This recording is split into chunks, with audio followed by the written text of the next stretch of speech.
Okay,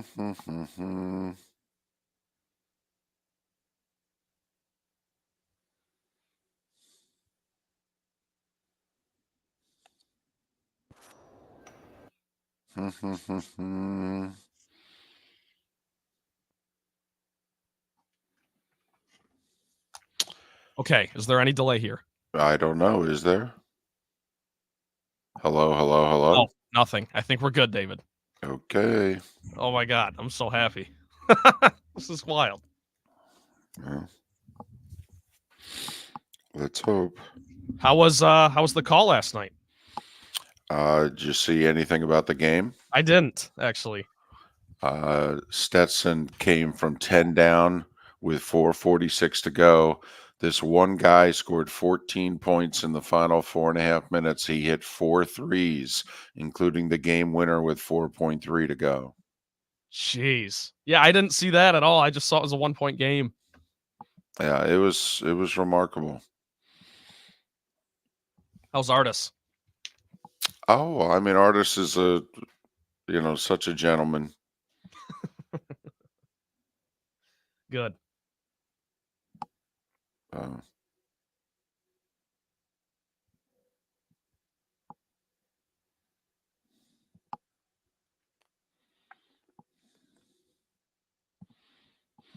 Okay, so as far as I'm concerned, we are up and running. well, we're live on Twitch. Now, are we sending anything out via social media? Are we doing a poll Yes. question? Yes, I'll pull that up. What do you want to do for a poll question?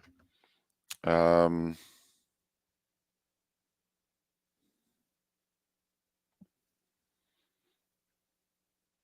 I know Mark wanted to do the Caitlin Clark thing, so we can wait till he's back to do that. Like, will you watch Caitlin Clark at the WNBA level?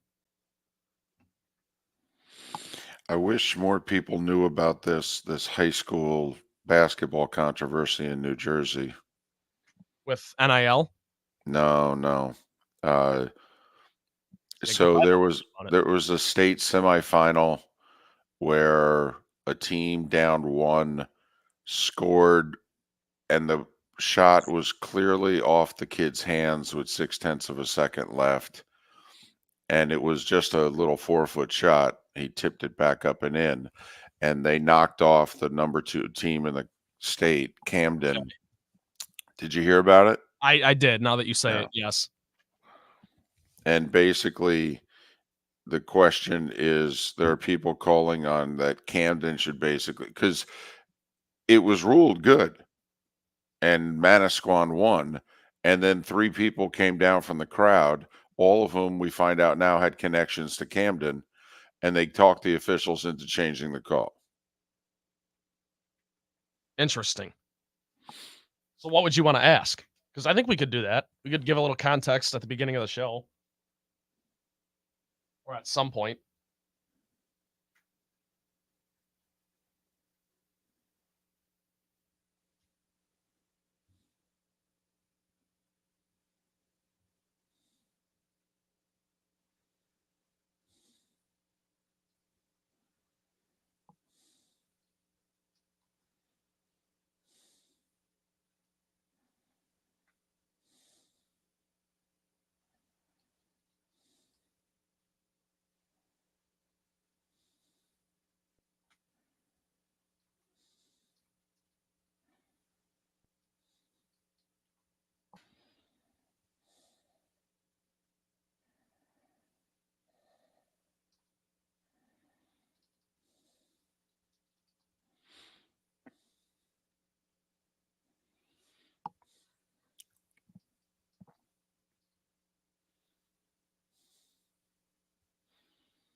Are you able to pull the text line up?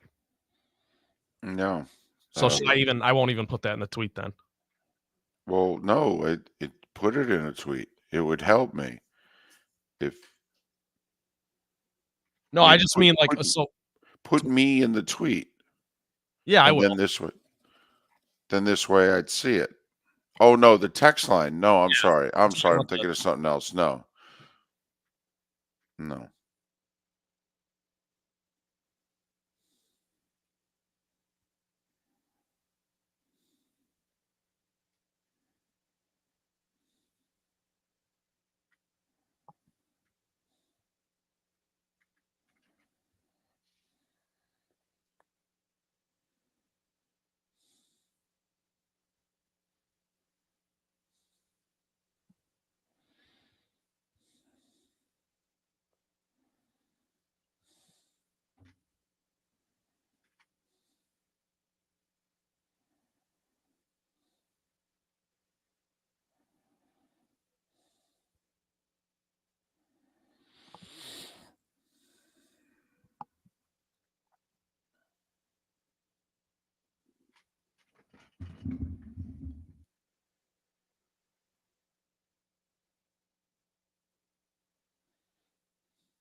Oh yeah, that was amazing, Canada Relief.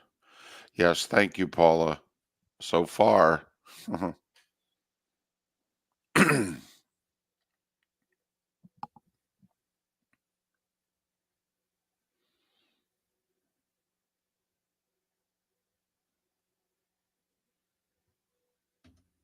Still no delays. Knock on wood. Well, I mean, it's going to happen. It's going to happen right at 6:01:30. Otherwise, we're good.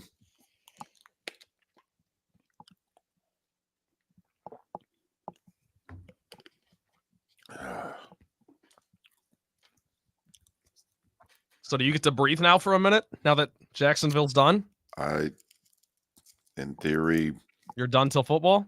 for sportscasting, I don't know if I'll be traveling till August. Nice, David. I mean, I've got my godson's graduating college, and my mom's turning 80. So You'll stay busy. Yeah, and I've got a little family thing on my wife's side. We get together for like a 3-dayer in Orlando in late June, but When is the Christmas in July party? When is that? yeah, not this year. Because my wife's going to have major surgery. She's going to get a knee replacement on July 1st. That's right. Because that's the week we're going to figure out a plan B, right? No, well, in theory, I mean, it could be you and Felipe the first, second, and third, and best subs on the fourth and fifth.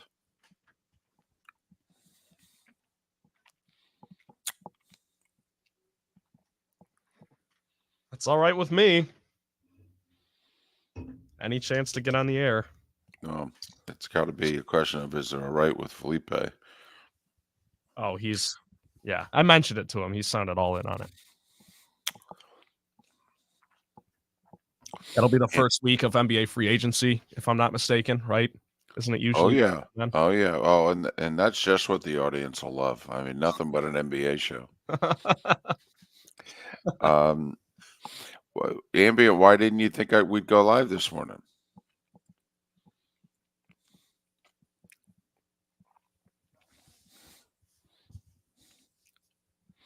Which is funny, Ambient, because I'm seeing a lot of McCarthy to the Vikings at 11 and Denver's at 12. So, Miles, we're excited for today too. Happy Friday to you.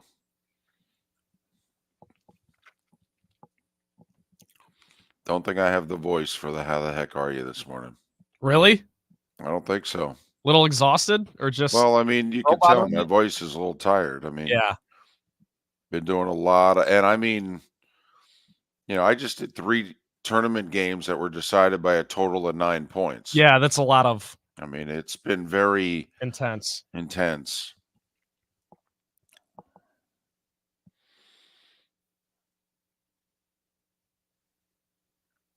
I did good work, though. I was proud of myself. Good job. I had good calls.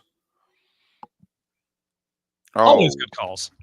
Well, no, but I was really on top of things the last 3 broadcasts. Well, ambient, just because we had technical issues one day doesn't mean we're not going to do a show the next. I mean, yeah, I mean, we had the die trying mindset today. We were either getting on or else. And I still don't know what went wrong yesterday. Well, that's how Trent feels, ladies and gentlemen. I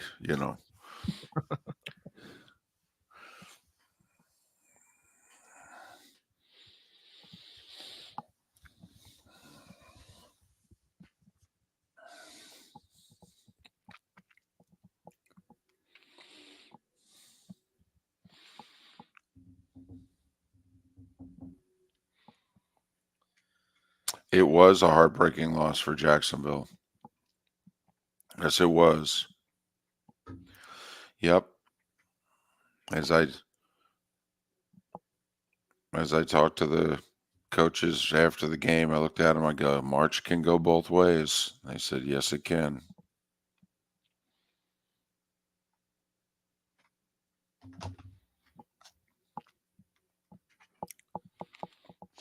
The phone seems to be working. That's a good sign. Just going down the checklist. Well, we've tested everything out, so Here we go. Yeah, not here we go, but so goodness knows what'll happen once we go live. But as far as I'm concerned, could flip us in a program right now. We could start talking. So fired up. Paul says, thanks for coming back. Of course. You ain't getting rid of us that easy, although Mark is not here. He's golfing. Which was planned. No, his mic's not working.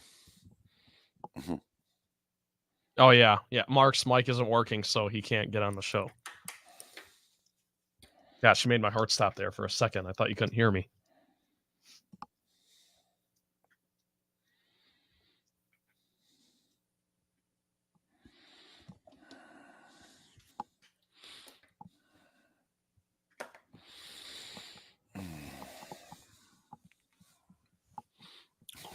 Paul, thanks for coming back. Yeah. Okay, here we go. Hold your breath. All right.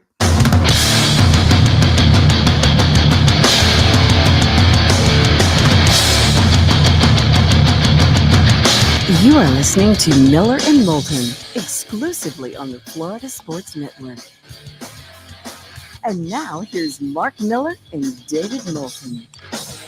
Top of the morning to you. We think everything is working properly on this second Friday of March. I've overworked my voice lately. Don't think I'm going to be able to do How the Heck Are You? But how the heck are you, Miller and Moulton? Thanks so much for being with us. It's really David and Trent on this somewhat Football Friday. Good morning, young man. How are you? Good morning. I'm fantastic. David, if there was ever a day for you to miss the how the heck are you, I think you'll get a pass because you're not going to hear any grief from Mark because Lord knows he's not up listening to this at 6 a.m. Well, he shouldn't be, especially after yesterday with the technical issues that we had, and you called him and woke him up, and we had him in, and yes, it was a mess, but it was not of our doing. Unfortunately, it affected us, and it affected you, the listener, and so for that, we do apologize. But yes, we are renting, leasing. Part of our agreement with one of our affiliates is we use their studio to do the show. And quite frankly, their studio this week has really let us down. Their phones didn't work one day, and Well, one of their computers totally messed things up yesterday. So we may get to the point where things will change. And that's as far as I'll go right now. But and I don't know how many people, because I've been talking about it this week because I've been on the road at least the first half of the week with the Jacksonville men's basketball team. But this week is small conference tournament week. This week is a lot of one bid league week. And, March goes both ways. And for as riveting and compelling as a game I was part of on Tuesday night, where the 10 seed knocked off the 1 seed on the 1 seed's home floor, where the 1 seed hadn't lost a home conference game all year and the 10 seed hadn't lost a road or hadn't won a road conference game all year. Last night, as I told one of the assistant coaches after the game, March goes both ways. And so Jacksonville was 10 down to a team that had beaten them twice during the season. They were on Stetson's home floor, and Stetson was shooting 65% from the field. And then over the next 15 minutes, Jacksonville takes the game over, outscores them by 20, and they have a 10-point lead with about 4.5 minutes to go in the game. And if they win, they're playing for the conference championship. And they will have beaten the top 2 seeds on their home floors on the way to the conference championship.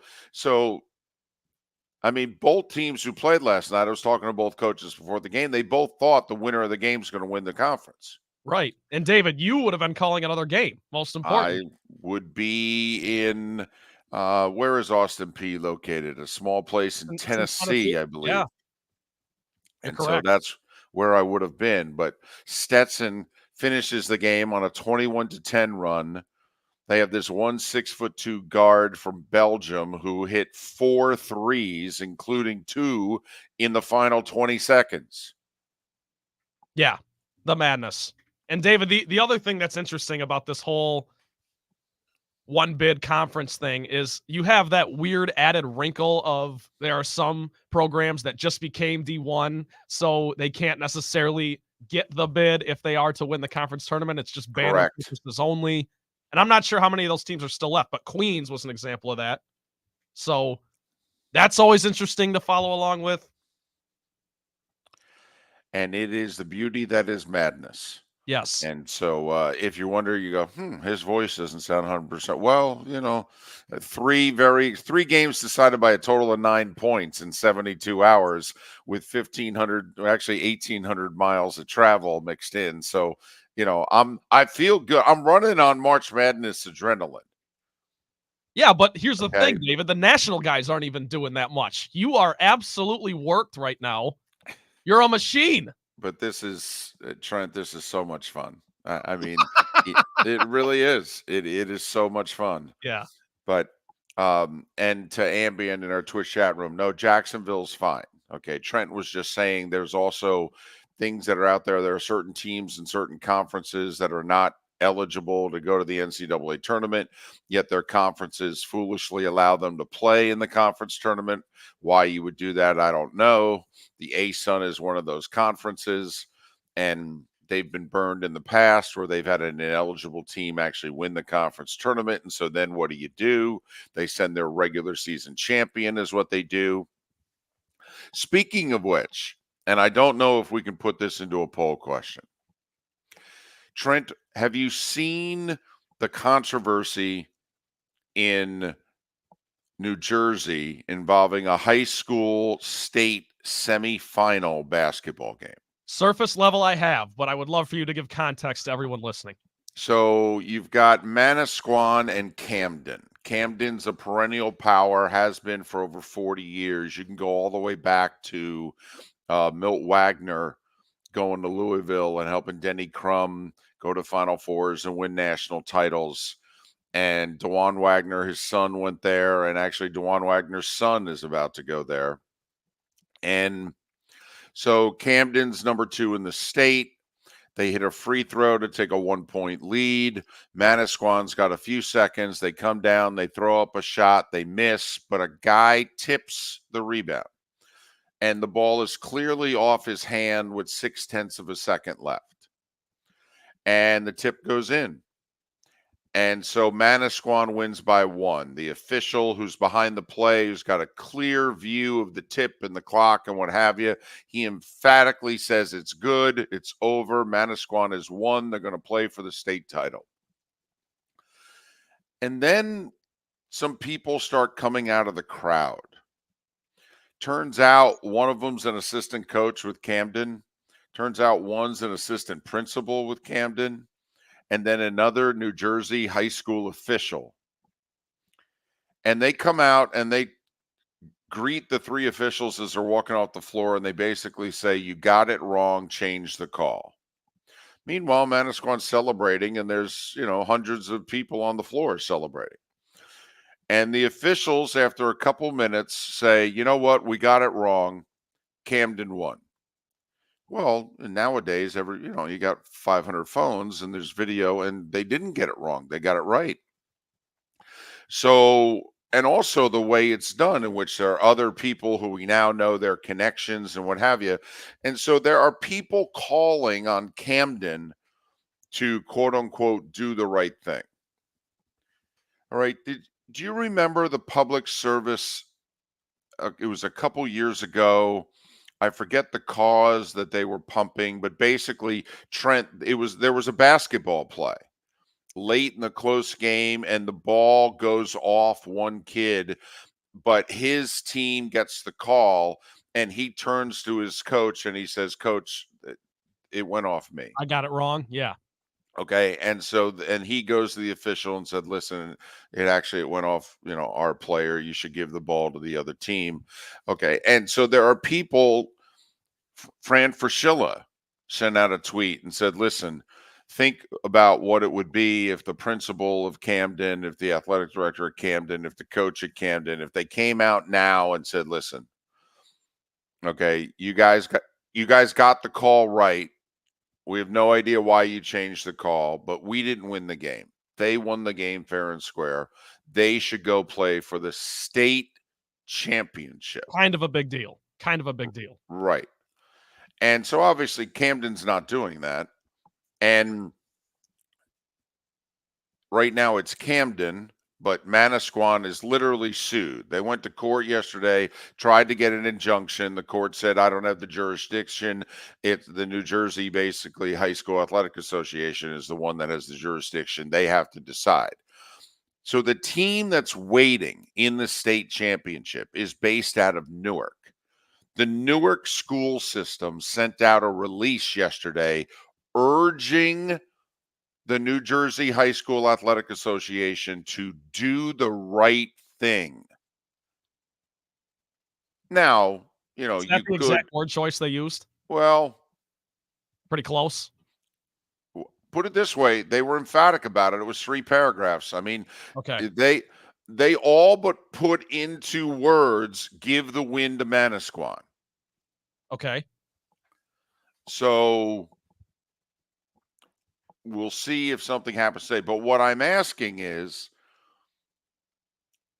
would you give the, quote, win back? Because you didn't win. And in fact, this is not just they missed a call. They got the call right.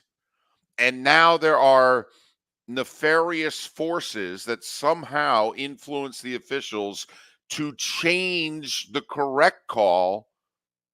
And they literally just stole a win away from a team in a state semifinal. Yeah, that's the thing. It's not just a win. They didn't miss the call. This isn't the Saints-Rams NFC Championship game from 5 years ago in which the official just blew the call. They got the call right. Manasquan won, and then 2 minutes later, okay, they conferred and they changed the call to an incorrect call and literally took the win away. David, I'd give it back. I would 100% give it back. You would give it back. If you're the AD, if you're the principal, okay, would you give it back? Yes, I would say, look, you caught us in a moment of emotional, Like we just rushed the court. Well, whatever. they did. Well, I mean, but I'm talking if you're Camden, the call got changed in your favor. Okay. If you're their AD, their principal, their coach, would you give it back? I would. I would as well. Now, I'm sure, by the way, in this day and age, if you do, you'd lose your job. I'm positive. I'm positive of it. Okay. Yep. But so I don't know if we can put this into a poll question, Trent. Well, we surely can. I'm not Well, sure. I don't know how we're going to word it because it's not it's more than a blown call. Right. See, nobody would give the quote unquote win back because of a blown call. This is a changed call. And we now think there's something inappropriate as to why the call was changed. That's the interesting part. But you don't want to speculate. You don't want to insinuate, but it's bad. And so we're just wondering, 21,000 on the text line, Twitch chat room. Would you, if you were in a position of authority, change the call back to the correct one? Visit Jason and Todd at the Diamond District. Are you ready to make March unforgettable? No, seriously. Get ready to be dazzled as Jason and Todd with the Diamond District invite you to their largest diamond event ever, featuring one of the world's largest diamond cutters, beginning Friday, March 15th, running through Sunday the 17th. Picture this, GIA certified diamonds ranging from 1 carat to a stunning 11 carat diamonds, all at the lowest prices you'll find anywhere. No, seriously, the lowest prices. And that's not all. A. Jaffe, one of America's top bridal designers, will be joining the Diamond District for this extraordinary event. Whether you're searching for that perfect engagement ring to symbolize your love or looking to treat yourself to a timeless piece of fine jewelry, the Diamond District has exactly what you need. With their wide selection of fine jewelry at unbeatable prices, you're sure to find something that will take your breath away. No, seriously. Don't miss out on the biggest diamond event of the year, Friday the 15th through Sunday the 17th. At the Diamond District. Mark Miller for Molly Maid. Why Molly Maid, you ask? Trust. Moulton was a customer for 15 years. Affordability. Didn't I just say Moulton was a customer for 15 years? Worry-free services. Our professional house cleaners are fully insured and a 24-hour warranty. Call Molly Maids today at 239-774-5839. That's 239-774-5839 or online at mollymaid.com/FTMYERS. That's mollymaid.com/FTMYERS. Hello, friends and family of Southwest Florida. Are you looking to tap into the electric vehicle market? Well, look no further because we here at Southwest Florida Golf Carts have just what you need. E-bikes, golf carts, LSVs, scooters, and more. Come down and talk with one of our experienced sales reps, have a soda and a smile, and you could be cruising the streets in your new EV today. Stop by the store or visit our website at flgolfcarts.com and enter for a chance to win $100 off your next purchase by answering John's monthly sports question. You are listening to Miller and Moulton on the Florida Sports Network. By the way, I don't know who put it in our Twitch chat room, but Stetson has never been to the NCAA tournament. Now, maybe if they were D2 or D3, but they've never been to the Division I men's basketball tournament. There's 45 schools who have never been to the tournament. Stetson's one of them. Yeah, so at the Division II level, they made it 3 times, and they were all in the 60s and 70s. Okay. But yes, they haven't. When did they become D1? Do you know? I don't. I know that, they've been in the A-Sun for a long time. They've been in, this will be their 4th final. Okay. But they've never made it. They've never won the big one. They've never won it. So if they get in, they'll be a 16, correct? If they win. Oh, yeah. Whoever, they'll be in the play-in, actually. I think there's a very good chance they'll be in the play-in. Gosh, I'm rooting for them then. I hope they make it. Well, I am too. Donnie Jones, their coach, is a good dude. He's been there a minute, right? 5 years. Okay. But Donnie Jones been successful to some degree everywhere he's been, but he's never gone to the NCAA tournament as a head coach. He helped Billy Donovan build the Florida program, though, as his top assistant. It's cool. Why did Billy Donovan, did he just want to coach in the NBA? Mm-hmm. Okay. So I was going to say, why would he leave? He definitely didn't get pushed out, right? Oh, no. Hell. No. He would have had that job for life. Yeah. Well, remember, he left for the Orlando job for 2 days once, and then he came back and said, no, I made a mistake. But then a couple years later, he left for Oklahoma City. They did. They beat UCF at UCF. That's their 4th 1-point win of the season. Incredible. Do they have any 1-point losses this year? Mm-mm. They've been on the right side of all those. They're 6-0 in games decided by 5 points or less or overtime. And 4 of the 6 are 1-point wins. Feels like it's their year. Well, that's usually a sign of a well-coached team, too. Their number 2 assistant's Brett Comer, the point guard of Dunk City. That's a name I know. Oh, yeah. He was the guy throwing all the alley-oops for all those dunks. Were you calling all those games? Oh, yeah. So you were right there at the scores table? Or other side? For the Georgetown win, I was at the free throw line directly across from the FGCU bench. For the second round win over San Diego State, I was on the baseline. And in Dallas for the Sweet 16 against the Gators, I was at the free throw line across from the Florida bench. That is awesome.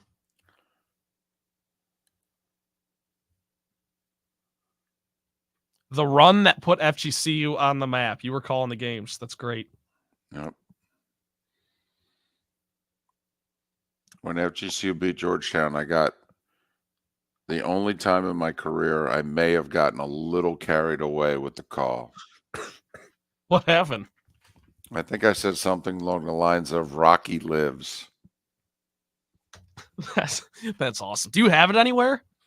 I did, but I don't think I still do. Oh, we got to find that. We got to dig that up. They threw all our stuff out when they got rid of us. But I had it. I don't know if it's survived the move.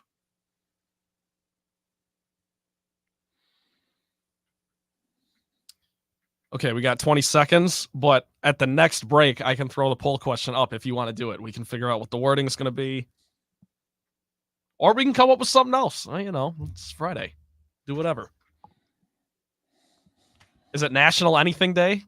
I didn't look it up. I mean, I got back at 11:30. I don't know how you're starting doing. 5. I mean, you know,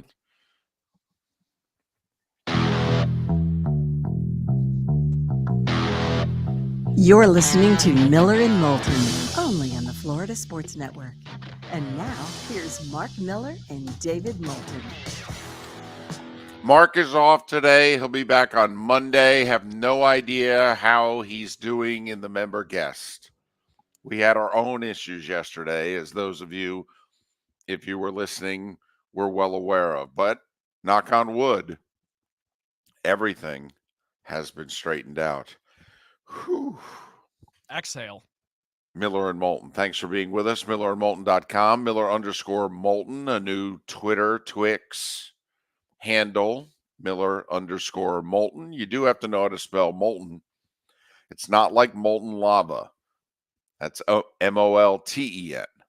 All right. You know, I tell everybody, how do you pronounce it like molten lava. Oh, okay. Don't spell it that way though. What's the worst pronunciation of your last name that you've ever gotten? Moulton. Moulton. Moulton. Yes. Moulton. It's like Yuletide, Yeah. Moulton. Well, it was just interesting. It was like, so let me get this straight. You don't pronounce the first O at all. You just go straight to the U and you emphasize it. But then The second O you do pronounce, and you don't, and you go Ton. Ton is Ton. So that's Moulton. That's the worst so far. And it was a female co-anchor who I was working with for the first time. And so she turned around and said, "Here's David Moulton with sports." And I went, "Or David Moulton, one or the other. Thanks." Yeah, you could pronounce it correctly. That works too. And afterwards she said, "You didn't have to correct me." And I go, "Really? You got my name wrong." My name wrong. I said, "If you want," I said, "I'll tell you what, I'll apologize on the air next show." I go, "But I'll just mispronounce your name till I get it right. What do you say? We even?" Deal? We got a deal? We have an accord? Mm-hmm. So, local news. Let me tell you, Trent, I've got 8,000 of those stories. But anyway, we have a trading deadline at 3 o'clock today. And I know 99% of you don't care, but damn it, I do. It's a trade deadline. It's a hockey trade deadline. And there will be, just between now and 3 in the afternoon, there will be 28 trades.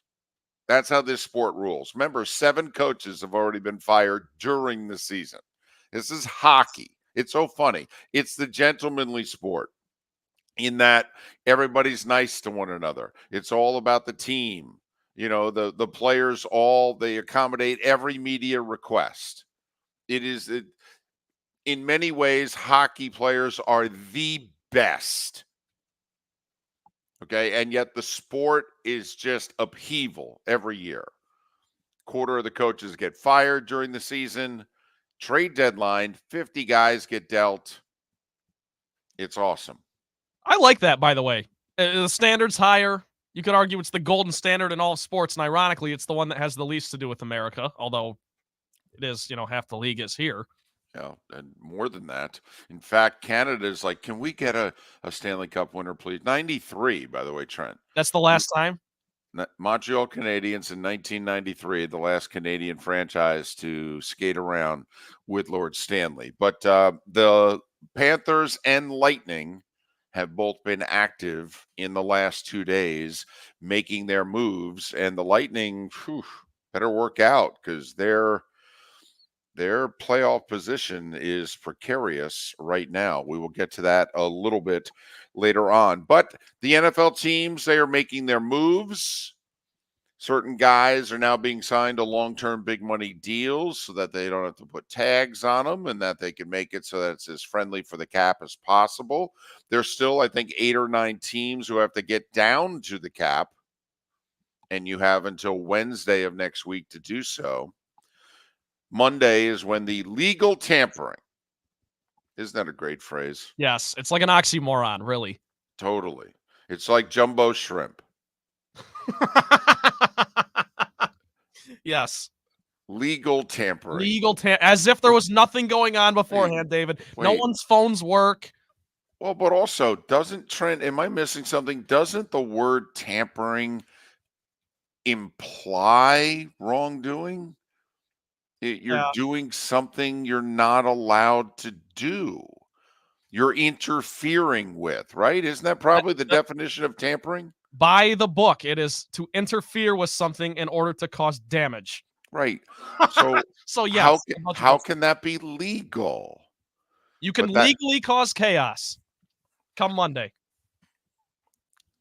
And then, but you can't announce anything till Wednesday afternoon. You can only talk. No deals can be made now.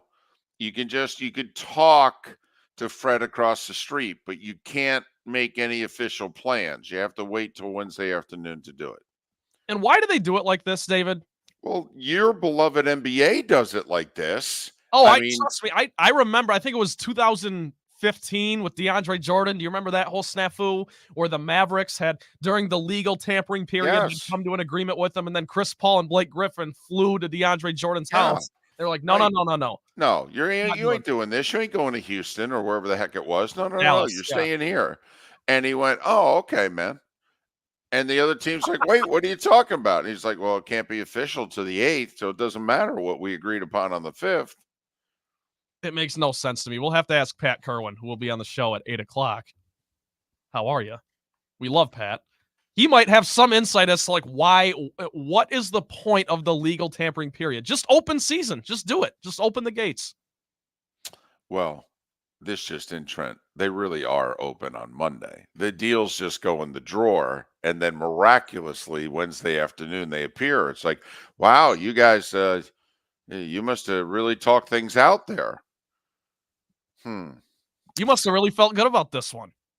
Shane McNichol will join us in a little over an hour to talk some college hoops. Amanda Christovich, who's been covering the Dartmouth story, will join us in a couple hours. And we have a bonus interview in the bonus hour, the St. Pete Grand Prix. And the IndyCar season gets underway this weekend in Florida. And we will talk with Luke Sloan about that. So that's our show. You know, a little college hoops, college sports, NFL, even throw in a little IndyCar racing and the road course that is the streets of St. Petersburg. And there you go.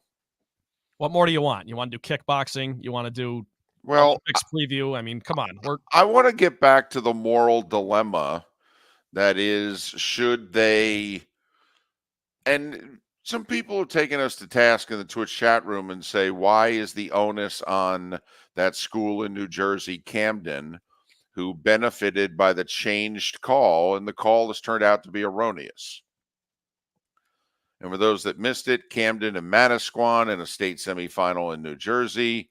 Manasquan won at the buzzer. The officials got the call right. And then 2 minutes later, after conferring with 3 people who came out of the stands, all of whom who had connections to the team that had lost, they changed their call and they awarded the win to the team that had lost. Well, there's all this video evidence to prove that, no, actually, you got the call right the first time. And so there's a big sentiment to, hey, come on, aren't we supposed to teach kids do the right thing, blah, blah, blah. So should Camden say, listen, we can't accept this. Okay, let Manasquan go, especially because it's not just a blown call. There seems as if there's something nefarious that has taken place. And others are saying, hey, it's not up to Camden. All right, the New Jersey High School Athletic Association here is the one that should do it. The onus is on them to do it. So we're just asking you, basically, in this very rare instance, it's not a blown call. It was a correct call, which was, we think for dubious reasons, changed to be incorrect and took a win away from a certain school in a state semifinal. Should the governing body, if you will, overrule it? You know, do what all the professional leagues won't do. Should they step in, overrule it, and say, yeah, I don't know what to tell you. Team A won. They're going. Sorry, Team B. You never should have gotten the change call anyway. Miller and Moulton. Starting 5 is next. Visit Jason and Todd at the Diamond District. When choosing something of high value and personal significance, such as a diamond, you want to shop with the best. And the mall is not the place to be. Here are my friends, Jason and Todd with the Diamond District. Take a stroll in the mall, pop into a few jewelry stores, and you'll soon discover you're in the wrong place. Rings begin to look all alike. You're not finding GIA certified diamonds. You quickly realize you know more than a salesperson helping you, and all the same financing gets pushed on you. Visit Jason and me, and you'll find America's top bridal designers dealing exclusively with the Diamond District. You'll find the largest selection of GIA certified diamonds, all priced 8 to 10% over cost. You'll find educated sales consultants who have many years' experience and are not paid commissions. And you'll find Todd and me in the store nearly every day, wanting to shake your hand and welcome you to our Diamond District family. Visit Jason and Todd at the Diamond District. The law firm of Michael F. Hornung has successfully represented the citizens of Southwest Florida for over 30 years. As a former prosecutor, the information I know is information you need to know. If you've been arrested for a DUI, a criminal matter, or involved in an auto accident, call the law firm of Michael F. Hornung. I'm a local attorney with local knowledge to assist you through the process. For a free consultation, call 239-437-0095. That's 239-437-0095. Offices in Fort Mark Miller for Molly Maid. Why Molly Maid, you ask? Trust. Moulton was a customer for 15 years. Affordability. Didn't I just say Moulton was a customer for 15 years? Worry-free services. Our professional house cleaners are fully insured and a 24-hour warranty. Call Molly Maids today at 239-774-5839. That's 239-774-5839 or online at mollymaid.com/FTMYERS. That's mollymaid.com/FTMYERS. You are listening to Miller and Moulton on the Florida Sports Network.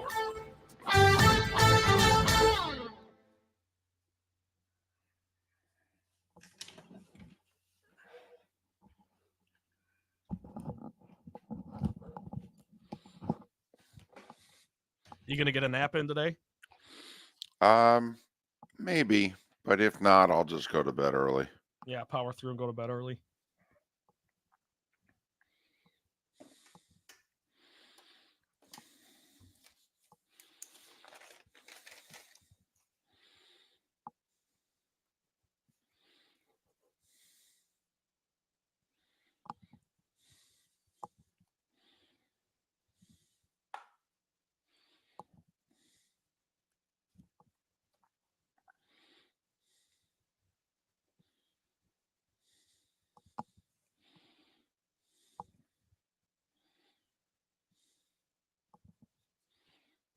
Do you think maybe they could do replay for high school games only in the playoffs?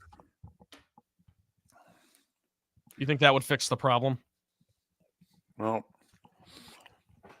I don't want replay. I don't this is not a blown. It's more than a blown call, though. That's the thing about this. This is quite frankly, this is more along the lines of like what happened to the U.S. men's basketball team in '72. I mean, this is.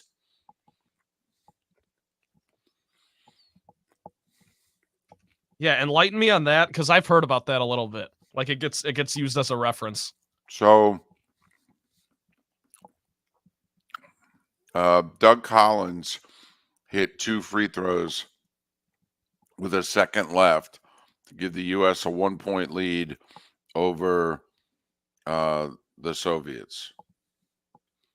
And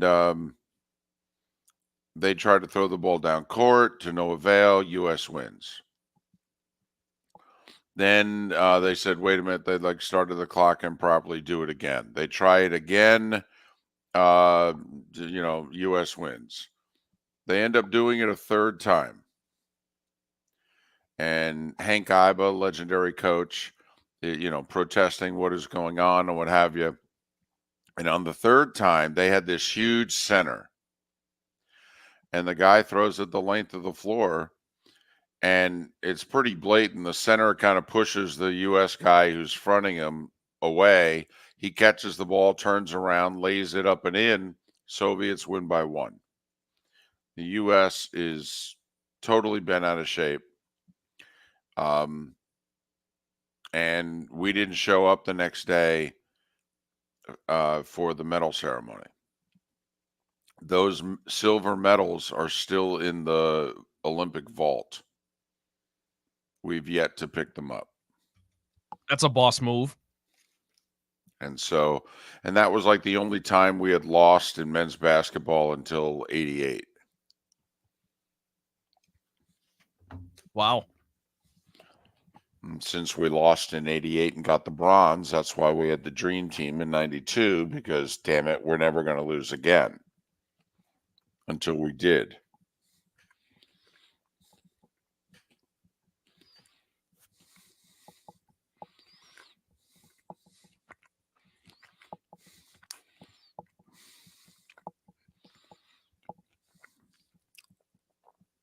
J.S. Minnick, I'm with you. I find F1 to be staggeringly boring.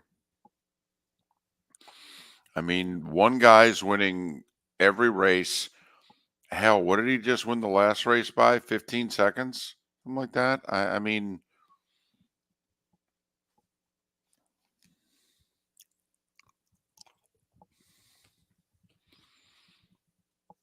qualifying and making it to the first turn is everything. Once that you do that, you've won.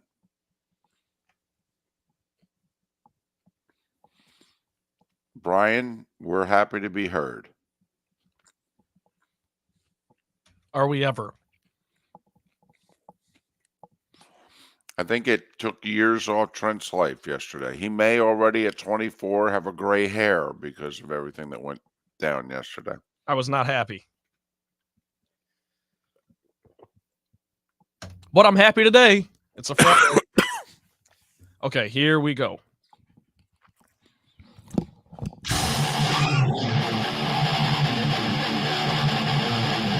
You're listening to Miller and Moulton, exclusively on the Florida Sports Network.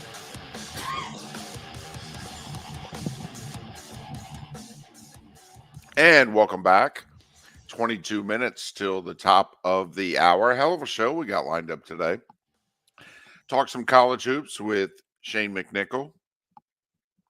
NFL with Pat Kirwan. He'll join us normal day and time, 8 o'clock on Friday.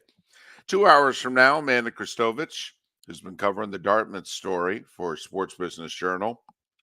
And not in honor of the Indy season getting underway. It's in honor of the fact that they're doing it in the state of Florida, the St. Pete Grand Prix. Luke Sloan is covering the event, and he will join us in our Diamond District bonus hour.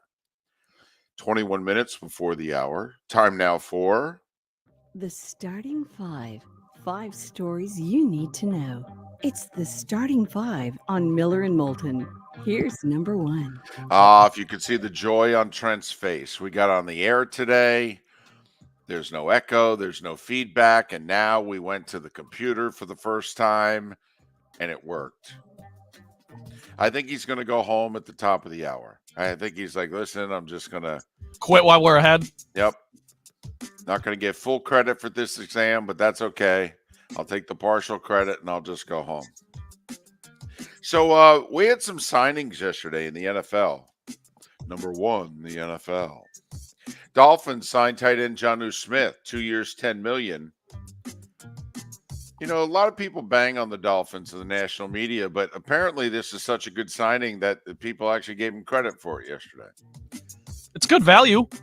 It is good value. Also, he caught 50 passes last year for around 600 yards, and he did it catching balls from Desmond Ridder. I mean, how do you think he'll do in the Dolphins offense? Although Mike McDaniel actually has to use a tight end. That's the part that mystified most of the NFL. Well, wait, why are you signing a tight end? You don't use them. Anyway, Bears signed cornerback Jalen Johnson to a 4-year, $76 million deal. That's 19 per. They guaranteed $54 million of it. So essentially they guaranteed 3 of the 4 years. This also lets you know what the going rate for the top corners is. It's around 19 to 20 million, and L'Jarius Sneed's franchise tag is 19.8 million with the Chiefs. Rams re-signed guard Kevin Dotson. He's one of the linemen they picked up right before last year when the Steelers traded away a couple guys. Yeah, Steelers might have made a mistake. Then again, maybe they didn't want to pay him. Dotson got 3 years, $48 million. That's 16 per, and 32 of it's guaranteed. Chiefs keep linebacker Drew Tranquill, 3 years, $19 million, 13 mil guaranteed. Saints signed Tyrann Mathieu to a 2-year extension. His contract would have been up at the end of 2024. Mathieu took less money, $6.5 million per year, but he gets a 2-year deal. And as Mathieu said afterwards, listen, I'm from here. I played my college ball here. This is where I want to be at this point in time in my life. Jags re-signed guard Ezra Cleveland. You may remember mid-season last year they acquired him in a trade with the Vikings.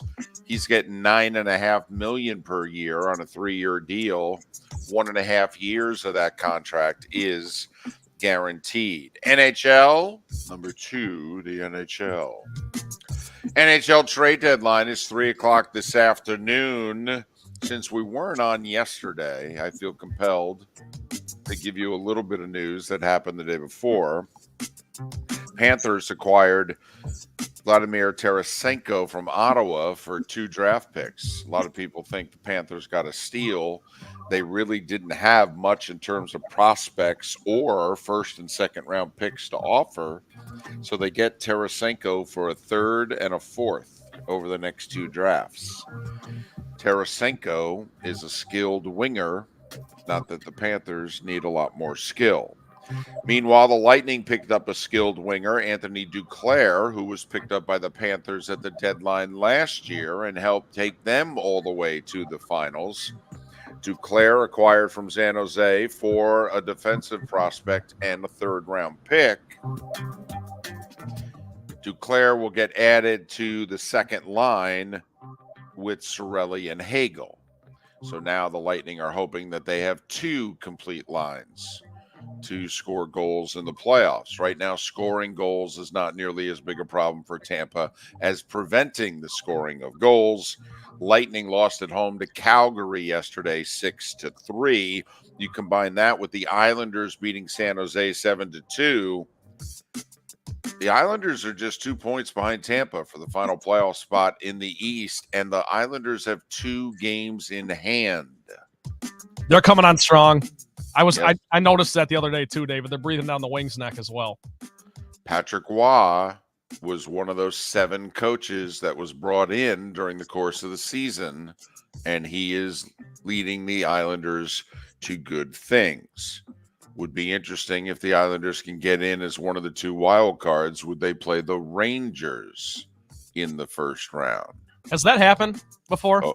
Oh, yeah. Hasn't happened in a while, though. In fact, off the top of my head, I don't know if the 2 teams have played in the playoffs since 94. Don't get me going, Trent. That's your year. That's the time the Rangers won the cup. So if you're a Rangers fan, maybe that's what you need in order to win the cup again. Maybe you need to play the Islanders. Panthers gave up the game-winning goal in the final seconds of the Flyers and lost 2-1. Boston beat Toronto 4-1, and the Caps shut out the Penguins 6-0. Pittsburgh needs to give up the ghost and trade everybody. Ovechkin with a goal and an assist in the win. NBA, heck of a game in Dallas. Luka, 35 points, 11 rebounds, 11 assists. It's his 5th triple-double in a row in which he scored at least 30. It's his 4th triple-double of the season in which he scored 35 or more. 114-108 Mavs.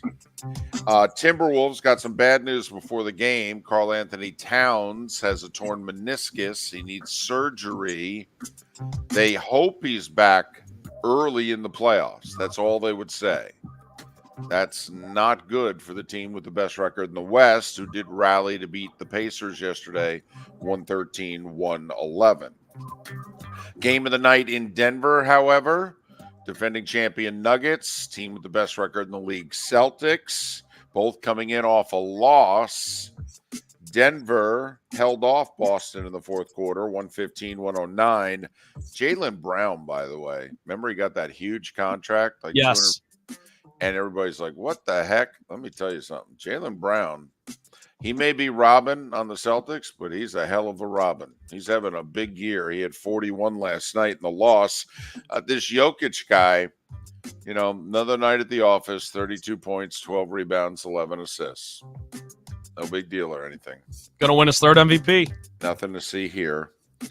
And for Trent, sometimes he had a tough day yesterday at the office. Everything that went wrong. He reached out 4 hours. He was working on the problems. He reaches out to me around 9:15, 9:30 yesterday and goes, "Hey, can we test out this equipment and what have you?" I'm like, "Yeah, I've already left the office. I'm gone. Test it out yourself." No. So I felt for Trent. I knew he took yesterday hard. And so for Trent, the Pistons won their 10th game of the year yesterday. They no longer have the worst record in the league. That belongs to the Washington Wizards. Detroit beat Brooklyn 118-112. The NBA gave Phoenix the All-Star game in 2027. What's relevant here is the NBA players have been complaining to the league like 4 of the last 5 All-Star games have been in cold weather cities. They're like, what fun is this? We can't even go outside. So could you give us some warm weather cities? So the NBA is now lined up San Francisco, LA, and Phoenix. Well, good, David. That'll certainly make them play hard and make the game more competitive. Put it in the warm weather city. No, it'll make them actually be lazier and play less hard. But anyway, it'll make them happy. College basketball. Jacksonville's Cinderella run in the ASUN tournament ended. Stefan Svensson with a 3 with 4 seconds to go. The Hatters over the Dolphins 88-87. They'll play Austin Peay Sunday in the ASUN final. Did you hear about the Pacific Pepperdine game? Briefly. First off, both coaches were fired this week. So now they're meeting in the WCC first round. Pepperdine led Pacific at the half 56-9 on their way to a 102-43 win. Can you say that one more time in case that went past anybody? 56-9 is your halftime score. Correct. You think those players gave up? No, nothing to see here. Here's the funny thing, though. That's not the game that got flagged for suspicious gambling activity yesterday. So Temple was playing UAB, and the line opened yesterday at 2.5. Within a couple of hours of tip, the line had moved to 8. So that's a lot of money coming in on UAB. So the folks in Vegas said, yeah, we're stopping all betting on this game, and we're going to alert the authorities. We think something nefarious may be going on. Now, it could be just the Sharks loaded up and said it shouldn't have been 2.5. It should have been more like 5.5. But, this is actually Vegas, and the sports betting industry actually does police itself. In a 6-point swing, I can't tell you the last time that happened. In 8 hours. Yes. Correct. Sometimes the line will move over the course of the week if it's like the NFL or something. Correct. And there's an injury. All of a sudden, you find out the starting quarterback's not going to play. Yes, you've had lines move like that. UAB ended up beating Temple by 28. Take a look at the rebounding stat. I think it was like 46-19. There are people who genuinely think something. It's apparently also the 3rd time this year that Vegas has raised their hand about Temple basketball. So they wonder if something is going on. FIU lost their 20th game of the year yesterday to UTEP by 7. And even though it happened earlier in the week, we didn't get a chance to talk about it yesterday. Detroit Mercy, remember they were one of the last 2 teams to pick up a win? Yeah, that was their only win of the season. Their season came to an end in the horizon. And Mike Davis, remember, Indiana coach, took him to the title game? Yeah, he got fired. Really? You go 1-31, you get fired? Huh. Tough business. Women's hoops, Miami in the ACC tournament got by North Carolina. Florida State did the same to Wake Forest. In the SEC tournament, Florida beat Vandy by 3. Congratulations to the women of FIU. They picked up their 20th win of the year yesterday. And UCF season came to an end in the Big 12 tournament. They lost by 5 to Cincinnati. Golf, the Arnold Palmer Invitational. This is one of those elevated events, so they've got a really good field. Shane Lowry with a 1-shot lead at 6 under par. Hideki Matsuyama, one of those that's 1 shot back. Rory gave an interview, by the way, and was asked point blank about going to the LIV, and he said, quote, "It's not for me," unquote. So that doesn't answer the question at all. Well, yes, it does. I mean, he was asked about going to the LIV, and he said, "It's just not for me." You got the sense from Rory in the interview, he's furious with the PGA Tour because he was the head cheerleader and he was the one that they let go out there. And now they're doing the business the way they're doing it. But that he's not going to leave them. He's just taking himself off the board. He doesn't want to do any of the, he's like, listen, leave me out of it. You blankety blanks. I ain't going anywhere. I'm just not happy. But there you go. Shane Lowry with the one-shot lead. The LIV, by the way, their tournament this week gets underway in Hong Kong. LPGA's in China. Sarah Schmelzer, a 29-year-old American, is tied for the lead after 2 rounds in China. And at 8 minutes before the hour, that was the starting 5 every weekday morning at this time on Miller and Moulton. So there you go. That's some of what's going on. We got NFL signings and maneuverings. I think there's 8 teams still have to get down to the cap. Pat Kirwan to join us in a little more out than an hour for that. Free agency begins on Wednesday of next week. The legal tampering begins Monday. And we have an NHL trade deadline in about 8 hours. So figure Jake Getzel and a few other prominent players will get dealt in the next 8 hours. And very few people love a good trade deadline. Doesn't matter what the sport is. Very few people love it more than David Moulton. Very few. Very few. And the NBA trade deadline was underwhelming this year, so I'm hoping for absolute chaos on your behalf. I hope for every single deadline to be, and I hype them all up, and most of them disappoint. They do. They do. I'm a sucker. Okay, I hype them all up. I think, oh, this is going to be the, yeah. Miller and Moulton. MillerandMoulton.com, Miller_Moulton on Twix. Hello, friends and family of Southwest Florida. Are you looking to tap into the electric vehicle market? Well, look no further, because we here at Southwest Florida Golf Carts have just what you need. E-bikes, golf carts, LSVs, scooters, and more. Come down and talk with one of our experienced sales reps, have a soda and a smile, and you could be cruising the streets in your new EV today. Stop by the store or visit our website at flgolfcarts.com and enter for a chance to win $100 off your next purchase by answering John's monthly sports question. Mark Miller for Molly Maid. Why Molly Maid, you ask? Trust. Moulton was a customer for 15 years. Affordability. Didn't I just say Moulton was a customer for 15 years? Worry-free services. Our professional house cleaners are fully insured and a 24-hour warranty. Call Molly Maids today at 239-774-5839. That's 239-774-5839 or online at mollymaid.com/FTMYERS. That's mollymaid.com/FTMYERS. Located on the East Trail, locally owned Naples Tiki Bar and Grill is an outdoor eatery next to the Hitching Post Shopping Center.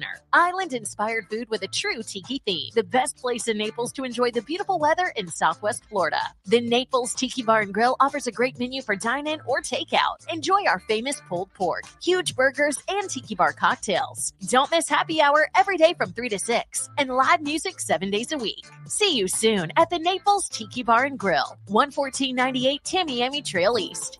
The law firm of Michael F. Hornung specializes in criminal defense, DUI, personal injury, nursing home claims, and auto accidents. I'm a former prosecutor with over 34 years of experience. The information I know is information you need to know. If you've been arrested for a DUI, time is of the essence to maintain your driving privileges. Call the law firm of Michael F. Hornung for a free consultation. At the law firm of Michael F. Hornung, we are committed to excellence in your representation. Being a local attorney with local knowledge is clutch to the success of your case. For over 30 years, we have successfully represented the citizens of Southwest Florida. For a free consultation, call 239-437-0095. That's 239-437-0095. Our offices are conveniently located in Fort Myers. Visit online at mfh-law.com. The waterways of Naples are a beauty to behold, and the Bayfront Inn has multiple ways for guests to enjoy the water and have some fun. Gather your family and friends and enjoy a leisurely day on the water with a pontoon or deck boat. If you prefer to explore the waterways without a motor, the Bayfront has canoes, standboards, and kayaks. At the end of your journey, enjoy lunch or dinner at the Bamboo Tropical Bar and Grill. The Bayfront Inn. Something for everyone. On 5th Avenue in Naples. You were listening to Miller and Moulton on the Florida Sports Network.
Hour 1 is posted. Kind of forgot what that feels like.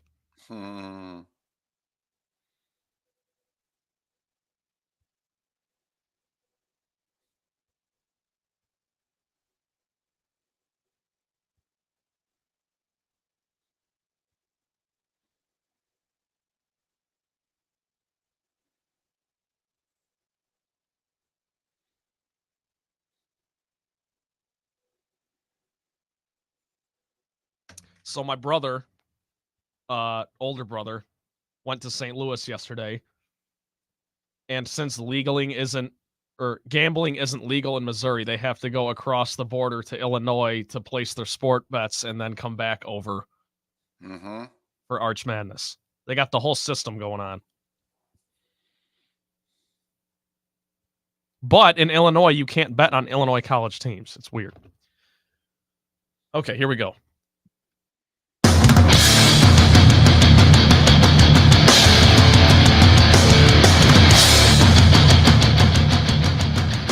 You are listening to Miller and Moulton, exclusively on the Florida Sports Network.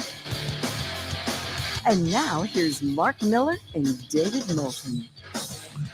Hour 2 of Miller and Moulton on this Friday. It'll be a football Friday 1 hour from now when Pat Kirwan joins us for a couple segments, as he normally does. Shane McNichol to talk some college hoops in a little more than 30 minutes' time. Amanda Christovich, who's been covering the Dartmouth story, will talk to it with us in a little over 90 minutes' time. And in the Diamond District bonus hour, we'll even touch on the St. Pete Grand Prix, the IndyCar season getting underway and doing so in the Sunshine State. Luke Sloan will join us to talk about that. So Trent, how you doing? You okay? Is the stress left you after the events of yesterday where we got on the air but nothing worked properly and we had to abort the show and run a best of and you had to deal with the equipment for 4 more hours? I was done. Just so you know, once the top of the 7 o'clock hour came and we weren't back on the air, I was done. I was asleep by 7:30. Yes. Well, after one quarter, at the end of the first quarter, we have a lead here, David. I'm feeling good. Right. The weight is off my shoulders. The weekend is in sight. I'm talking sports with you. It doesn't get much better. You feel like Pepperdine did against Pacific yesterday. You feel like you're up 56-9 at the half, right? Yes. There's nothing in the rearview mirror right now. We're good. So nice that everything is working today. Mark will be back on the show on Monday. Interesting time in sports. Money seems to be dominating everything in a bigger way than ever before. Yet the NFL, in which this is all about money this week, and everybody's fine with it. Isn't it funny? Oh, it's hilarious, David. College sports is all about money and pay for play and NIL, whatever it is you want to call it. And the conferences taking their ball and realigning and doing their own thing. And everybody hates it. Absolutely hates it. Oh, don't get me wrong. They're still going to watch, but they hate it.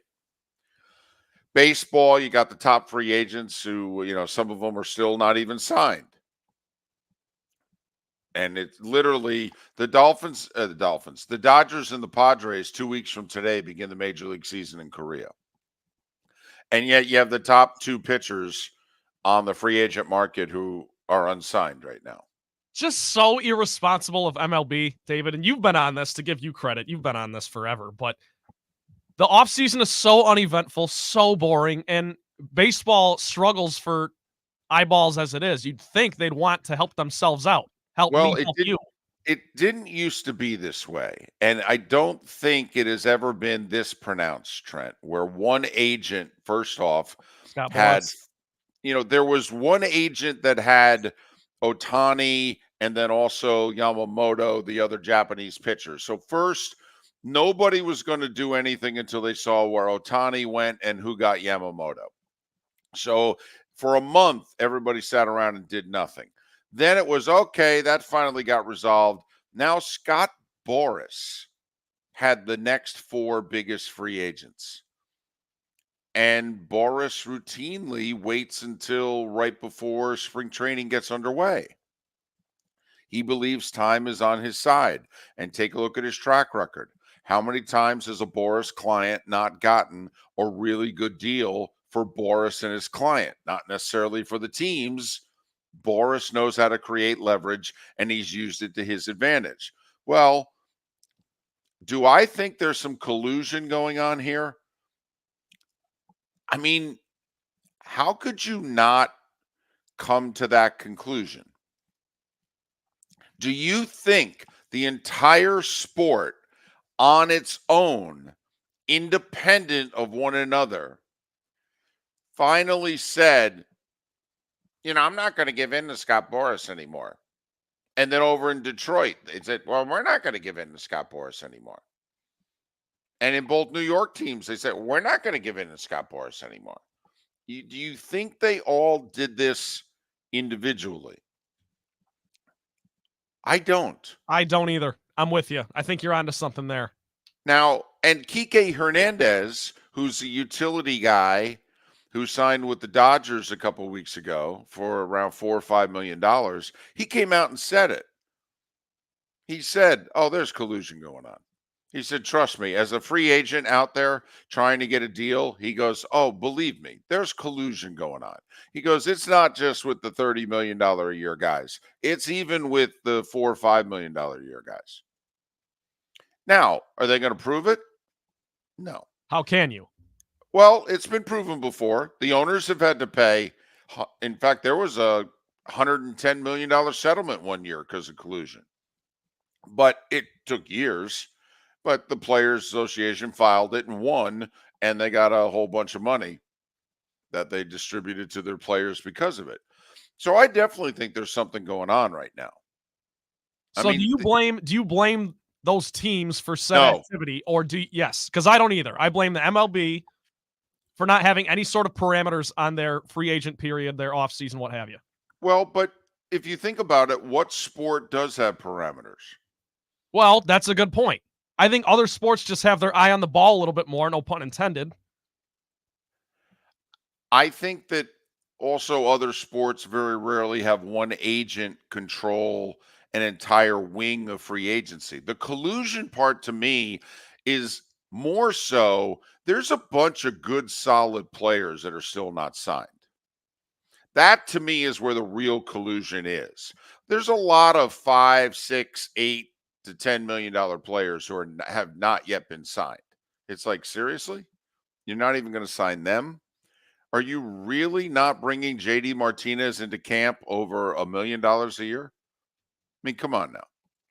Yeah, that's the indicator. It's not the big fish that are the indicator. No, that's the easy one. And don't get me wrong, I do think there is a collective, Scott Boras needs to be taught a lesson. And this just happens to be the perfect quartet of clients where every single client has a major flaw. And so the teams can all say, Scott, I can't give you what you normally get because, Blake Snell, well, hell, he doesn't pitch past the sixth. And he's only had 2 good years. Now, he won the Cy Young both those years, but he's only every other year he's above average.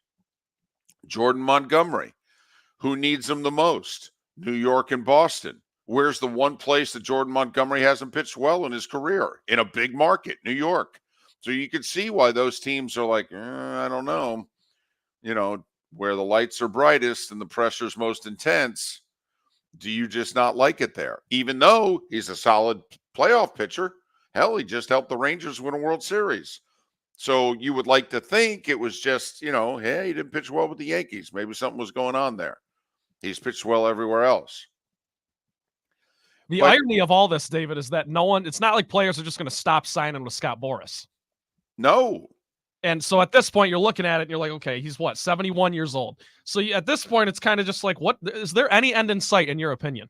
Well, it's also, he headlines an agency. It's the Boras agency. So, I mean, even if Scott, however many years down the road, he's done, on a day-to-day, although Scott's ego is monstrous. I mean, honestly, I think Scott will stop an hour and a half before he dies. I mean, he loves holding his press conference. I mean, what agent holds a press conference at the winter meetings? In any other sport, what agent? I mean, this Boris has got a lot of Drew Rosenhaus in him. And even Drew Rosenhaus in the last 8 to 10 years has taken a much lower profile publicly than what he used to have. Well, how many sports agents' names do we know? I mean, you and I are Exactly. sports fans, but the general public knows who Scott Boras is. I mean, David Sampson joked the other day when Cody Bellinger signed, and someone asked the question, or no, they saw a picture from the presser, and there was Scott Boras. You've got the Cubs officials, Bellinger and Boras, and Sampson jokes it's a prerequisite, okay, for the signing that Boras be included up on the podium. And David would know he's done a couple of those. Done business with them, yeah. So it is unfortunate for the sport because it had a glorious 2023. And we've seen, look at the ink that the NHL has gotten this week with a trade deadline. We all know the ink that the NBA gets the first full week of July with their free agency. I mean, the NFL gets ink and attention no matter what. Right. So the fact that, we're falling all over ourselves about the NFL's business dealings right now, never mind, the NFL free agency will be going up against March Madness. Correct. And that's where I think baseball just drops the ball because we're coming out of it now. They missed their window, but that January to February, really February, post Super Bowl. Well, I actually would go January. I would make January my free agency month because remember, we've got a lot of big football games. They're almost all on the weekend. The middle of the week, it could be dominated by baseball, trades, and free agency. And then you basically have a 48-hour moratorium. And then the college and the NFL do their thing on the weekends. And then baseball goes back to doing business during the week. I know Manfred's going to push for it. He, as commissioner of the sport, feels like this offseason was a tremendously lost opportunity. I do think there's going to be pushback from the players, and I think because the players are going to say, yeah, you guys are colluding against us. That's why this happened. We've been willing to sign. Hell, we've even had guys willing to sign for quote unquote less. You just keep moving the bar as to how much less. Because they don't want to do business with the big bad wolf, who is Scott Boras. It's not just the Bellingers of the world and the Snells and the Montgomerys. I mean, when JD Martinez can't get a deal, and then also the baseball. You see the similarity between baseball and the NFL. What has the NFL done in recent years? It's really gone after the quote-unquote middle-class veteran guy, and at best he can get is a one-year deal in a lot of cases. What's going on in baseball right now? They're going after the middle-class veteran guy, and the best he can get for himself, seemingly, is a one-year deal. I mean, billionaires do pay attention to what other billionaires do. And that sport seems to have it figured out, so maybe we should copy them. I don't think it's a coincidence. I don't either. That's my point. All right. Listen, we could get 6 plays of the day for all I know because he had stuff queued up from yesterday. Never mind about what happened last night. Or then again, Trent may have been so busy that actually he didn't even download one. In fact, the play of the day could be the fact we're on the air. He may replay the open to the show. That might be the play of the day. But Trent and the play of the day is coming up here on Miller and Moulton. The waterways of Naples are a beauty to behold, and the Bayfront Inn has multiple ways for guests to enjoy the water and have some fun. Gather your family and friends and enjoy a leisurely day on the water with a pontoon or deck boat. If you prefer to explore the waterways without a motor, the Bayfront has canoes, standboards, and kayaks. At the end of your journey, enjoy lunch or dinner at the Bamboo Tropical Bar and Grill. The Bayfront Inn. Something for everyone. On 5th Avenue in Naples. Visit Jason and Todd at the Diamond District. If you're in love and thinking about a diamond, you'll want to hear from my friends Jason and Todd at the Diamond District. When purchasing a diamond, you deserve a relaxed, stress-free, and educational experience.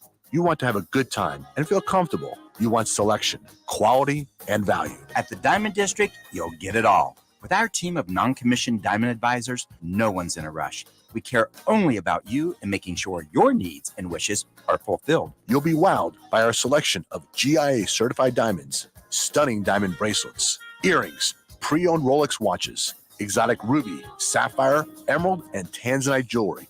There's something for everyone at the Diamond District, and all at the lowest prices anywhere. Jason and I love what we do and are in the store nearly every day. We look forward to shaking your hand and welcoming you to our Diamond District family. Visit Jason and Todd at the Diamond District. Hello, friends and family of Southwest Florida. Are you looking to tap into the electric vehicle market? Well, look no further, because we here at Southwest Florida Golf Carts have just what you need. E-bikes, golf carts, LSVs, scooters, and more. Come down and talk with one of our experienced sales reps, have a soda and a smile, and you could be cruising the streets in your new EV today. Stop by the store or visit our website at flgolfcarts.com and enter for a chance to win $100 off your next purchase by answering John's monthly sports question. You were listening to Miller and Moulton on the Florida Sports Network.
I'm glad you reminded me about the play of the day because, yes, I had one downloaded, but I forgot to pull it up.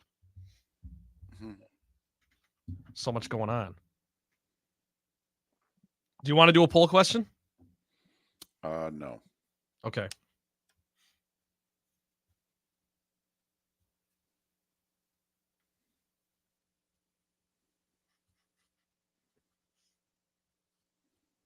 When was the last time you were at an all-you-can-eat buffet? That baseball writer. Monday, by the way. What kind of food? Golden Corral. Yum. Nice.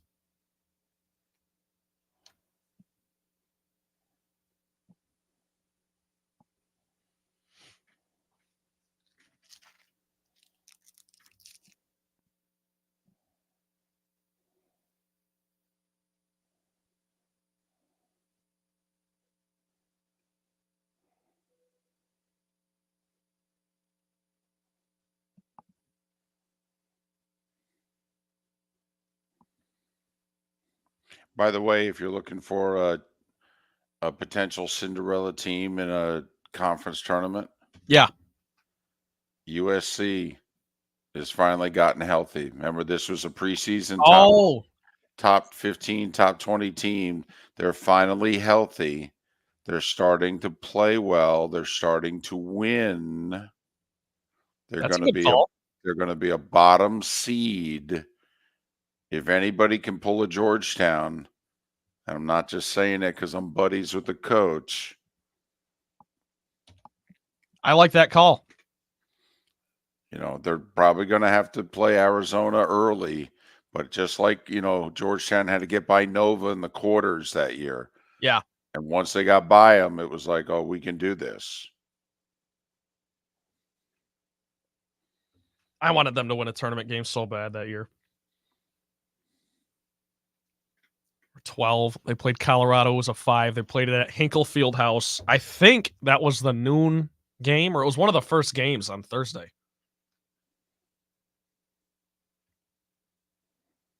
Because I remember waking up and watching that after Michigan State had lost to UCLA in the first 4. That wasn't a very fun night.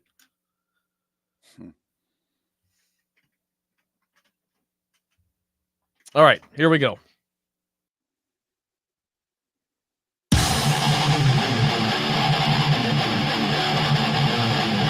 You're listening to Miller and Moulton, exclusively on the Florida Sports Network. 21 minutes past the hour. Thanks for being with us. Trenton is play of the day in a few moments. And then our terrific guest list, starting with Shane McNichol to talk some college hoops in a little more than 15 minutes time. Pat Kirwan at the top of the hour. I meant to bring this up a little earlier because maybe I should have done it in a segment in which we have a little bit more time. But then again, maybe not. Maybe the response is pretty quick. So did you see the news yesterday, Trent, from Fox about Friday night college football? No, I did not.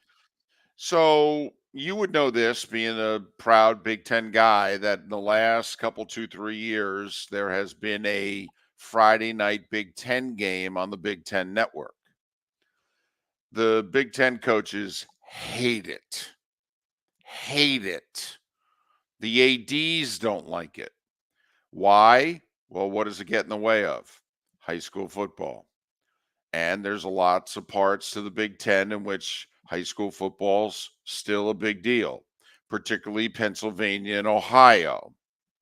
So they try very hard not to put Penn State or Ohio State on a Friday night game on the Big Ten network.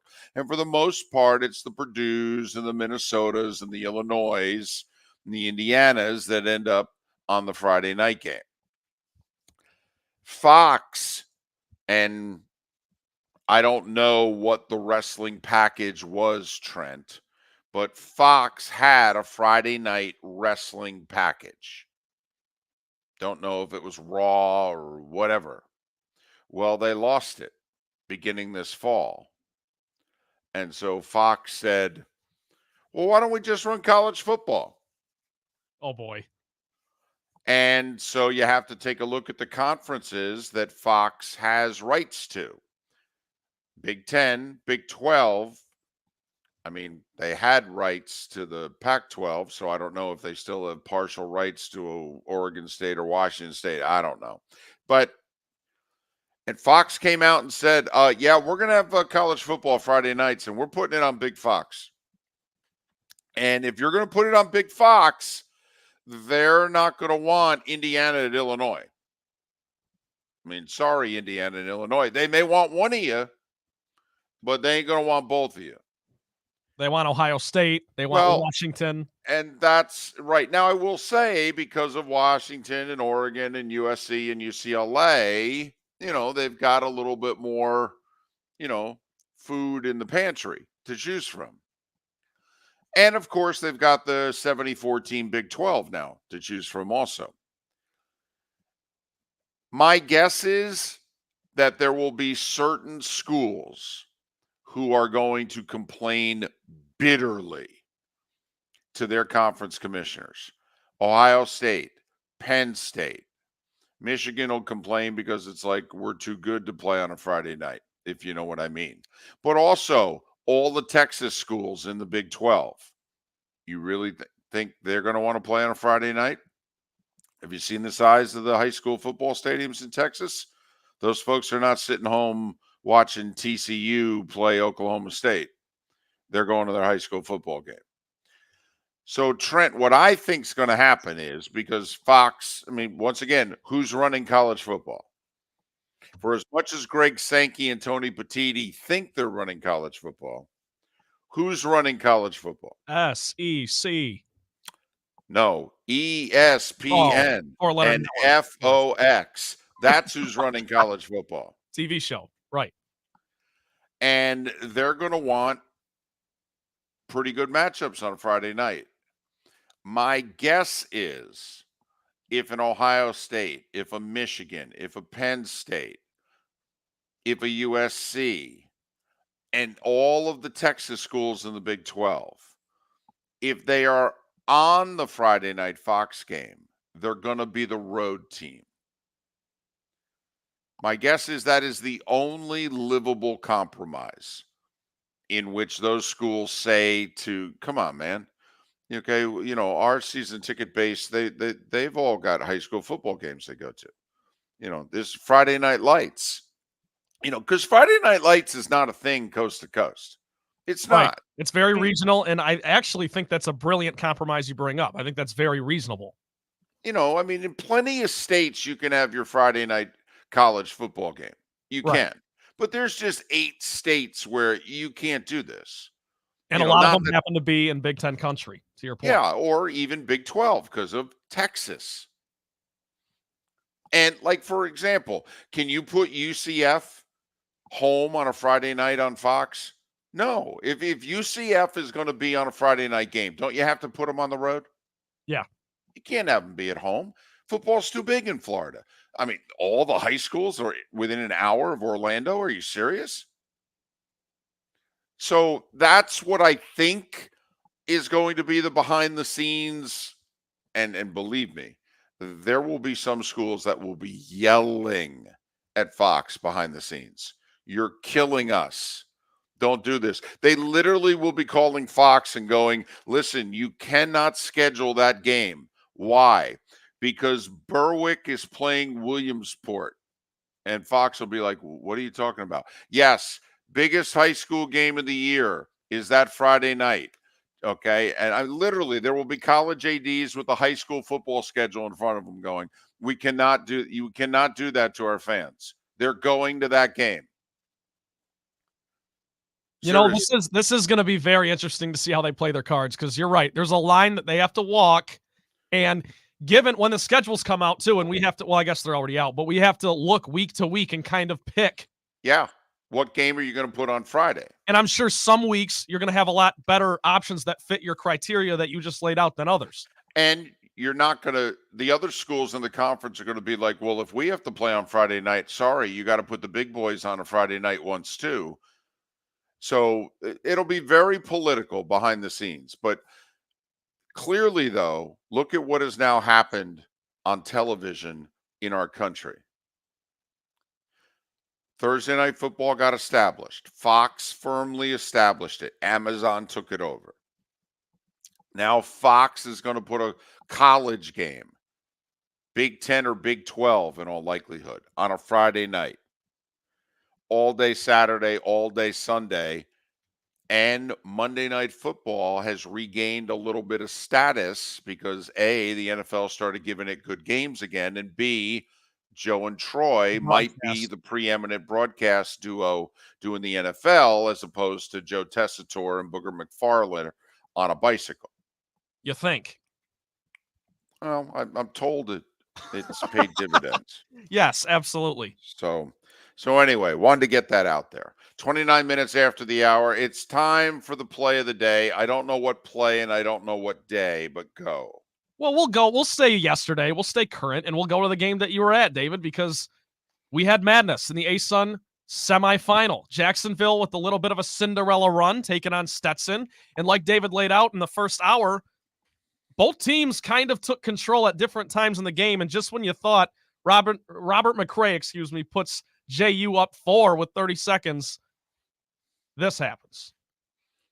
Swenson He's been the man tonight. 8 seconds. Steps back for the lead. He scores! Crazy.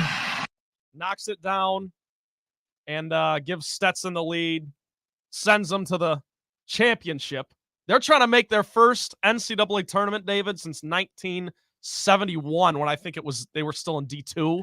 So this is a big deal for Stetson, the Hatters. They're one of 40-something schools that are Division I that have never played in the Division I NCAA tournament.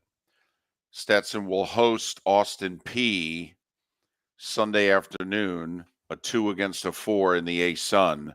Stetson, that Swenson kid, scored 14 points in the final 4.5 minutes, hitting 4 threes. Incredible. And if Stetson gets in, important to point out, they probably will be in the first 4 or they'll be a 16 seed. But nonetheless, it'd be nice to make a run. And there's your Molly Maid Play of the Day presented by Molly Maid. Give your spouse the gift of a clean house, as Mark would say. Look at you. You don't even have a script or anything. Wow. That was very impressive. Must be the hat on backwards. Okay. It's keeping it all in. Shane McNichol, College Hoops next. Hello, friends and family of Southwest Florida. Are you looking to tap into the electric vehicle market? Well, look no further, because we here at Southwest Florida Golf Carts have just what you need. E-bikes, golf carts, LSVs, scooters, and more. Come down and talk with one of our experienced sales reps, have a soda and a smile, and you could be cruising the streets in your new EV today. Stop by the store or visit our website at flgolfcarts.com and enter for a chance to win $100 off your next purchase by answering John's monthly sports question. The law firm of Michael F. Hornung specializes in criminal defense, DUI, personal injury, nursing home claims, and auto accidents. I'm a former prosecutor with over 34 years of experience. The information I know is information you need to know. If you've been arrested for a DUI, time is of the essence to maintain your driving privileges. Call the law firm of Michael F. Hornung for a free consultation. At the law firm of Michael F. Hornung, we are committed to excellence in your representation. Being a local attorney with local knowledge is clutch to the success of your case. For over 30 years, we have successfully represented the citizens of Southwest Florida. For a free consultation, call 239-437-0095. That's 239-437-0095. Our offices are conveniently located in Fort Myers. Visit online at mfh-law.com. Located on the East Trail, locally owned Naples Tiki Bar and Grill is an outdoor eatery next to the Hitching Post Shopping Center. Island-inspired food with a true tiki theme. The best place in Naples to enjoy the beautiful weather in Southwest Florida. The Naples Tiki Bar and Grill offers a great menu for dine-in or takeout. Enjoy our famous pulled pork, huge burgers, and tiki bar cocktails. Don't miss happy hour every day from 3 to 6 and live music 7 days a week. See you soon at the Naples Tiki Bar and Grill, 11498 Tamiami Trail East. You were listening to Miller and Moulton on the Florida Sports Network.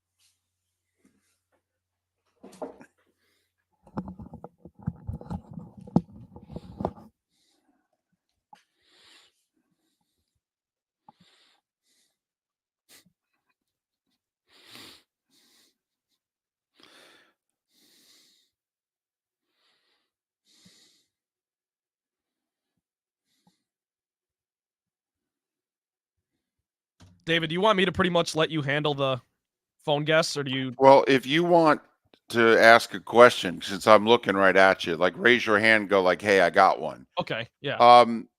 Pat just texted and is like, hey, I didn't get the link. Oh, yeah, I didn't send it to him yet. I'll go do that right now. Yeah, okay.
Are you familiar with Colin Cowherd's whole hat on backwards shtick? Oh yeah, totally.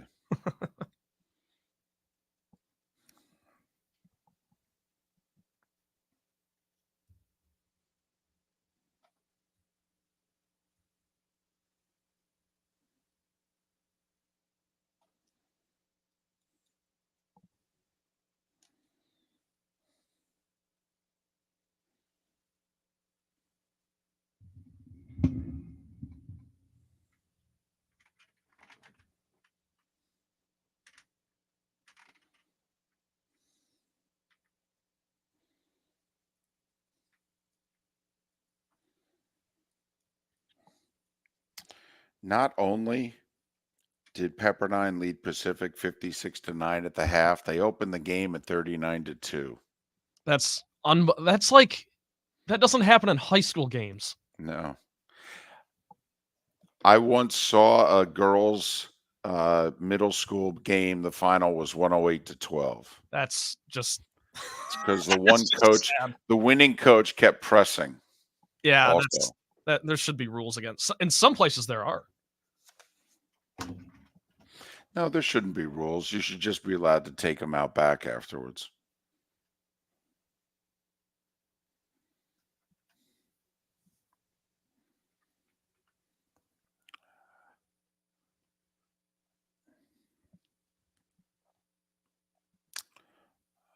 Hey Shane, it's Trent with Miller and Moulton. How you doing this morning? Is your mic on?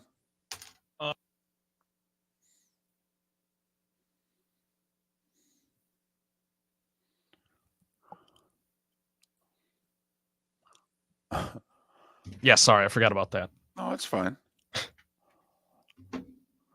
Behind the scenes. Wait a minute. What am I a jerk about?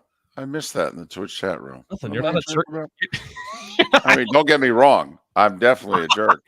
Okay, but I just want to know what it's about. Yeah. Okay, here we go.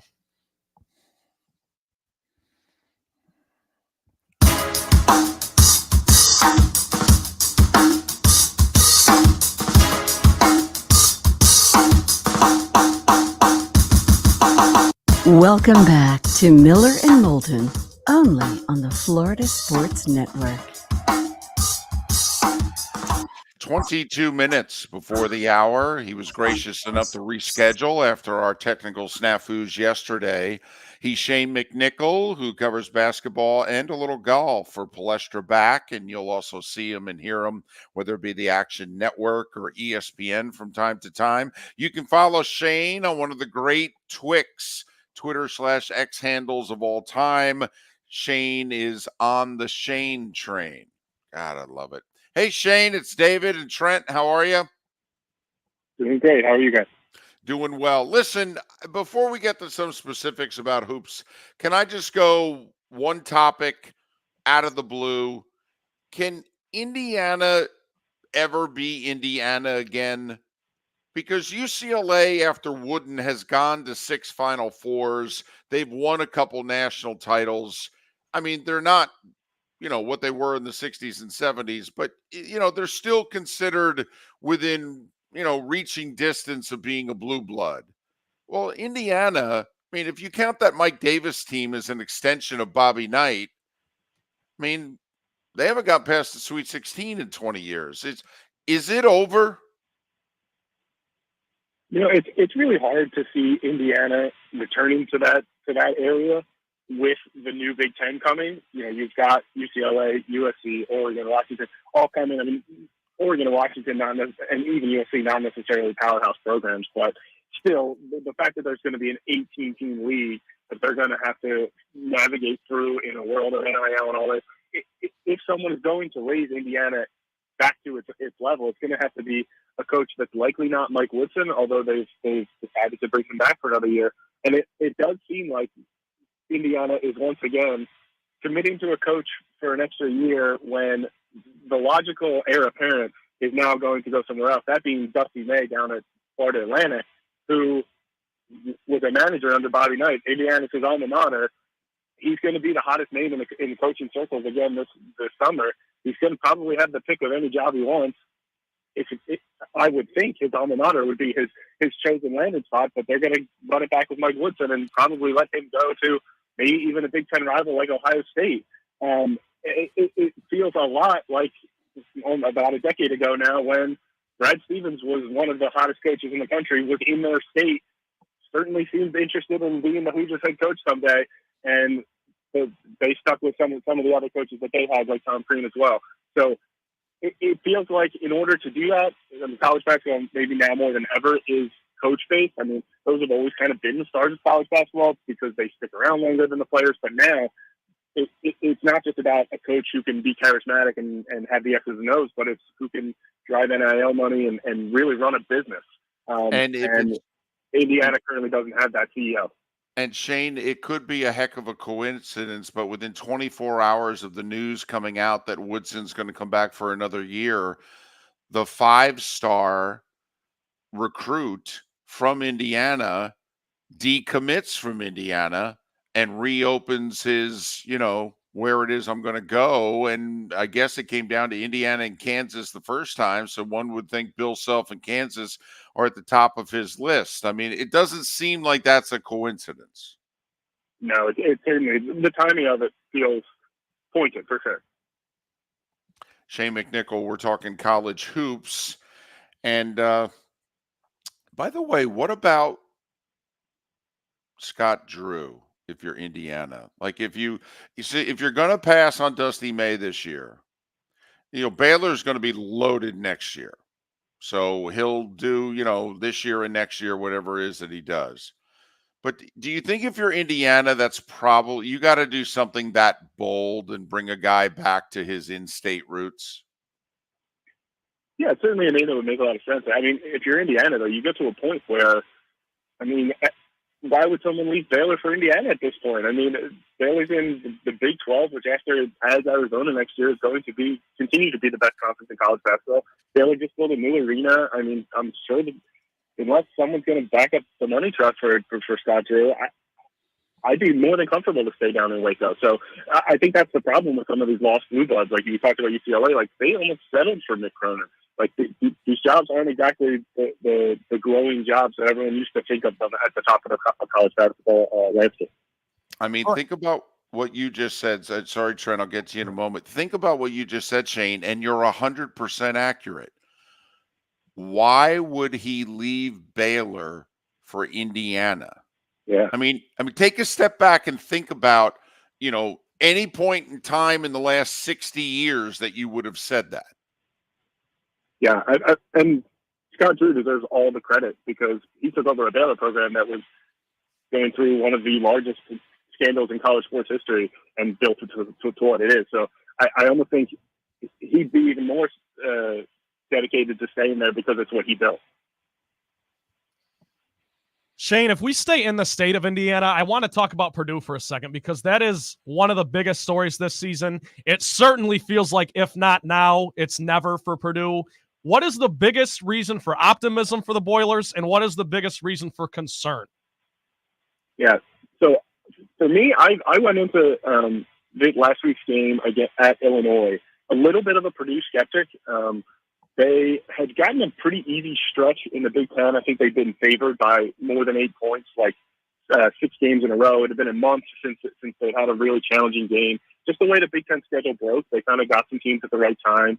And then they went into Illinois with a chance to clinch the solo Big Ten title.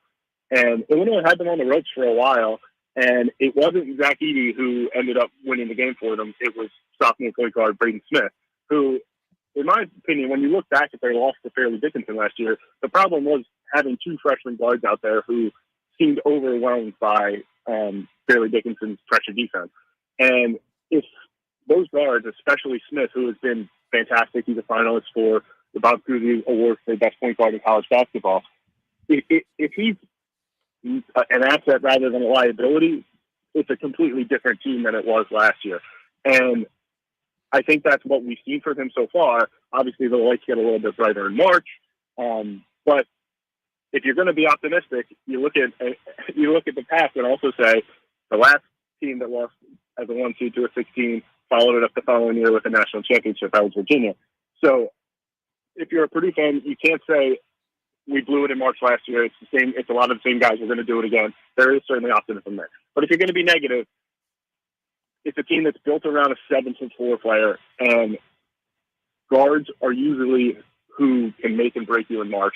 Obviously, a big man can be dominant. There are so many dominant centers in the history of college basketball, but it just feels like, especially the way that Zach Edey is officiated, can change on a game-to-game basis, where one night he's Shaq, where he's getting every call, and the next night there are referees who are calling some of the things he does, fighting for rebounds and things, fouls on him. If he racks up a couple fouls and Matt Painter sits him down and the team makes a run, you start to then look at those guards who are still only sophomores with Braden Smith and Fletcher Lawyer, and they're going to have to come up big. And I would guess over a 6-game stretch, Purdue's going to have those guys pick them up and pull them out of a hole at least once. He's Shane McNichol, PalestraBack.com, does work for the Action Network and ESPN. Follow him on Twix, Twitter/X at On the Shane Train, On the Shane Train. All right. Give us the little guy to mid-major that you're watching closely. We're all in this week. I've been broadcasting the ASUN tournament, which has been absolutely remarkable. And so just curious, what's got your attention before the big boys go at it in the middle of next week? Yeah, I certainly always tend to look at Arch Madness. That's the Missouri Valley Conference. And he's been a little bit of a headline this year, but Robbie Avila and the Indiana State Sycamores are one of the most fun teams to watch. If you haven't seen him, he was kind of going viral last week. People calling him Kareem Abdul-Jabbar, Larry Nerd. He's got the goggles when he plays. I mean, if he wasn't 6'9", you wouldn't pick him out of the lineup to be a college basketball player. You certainly wouldn't want him on your team at the YMCA. But he is such a depth passer. I mean, I know I called him the nearsighted Nikola Jokic.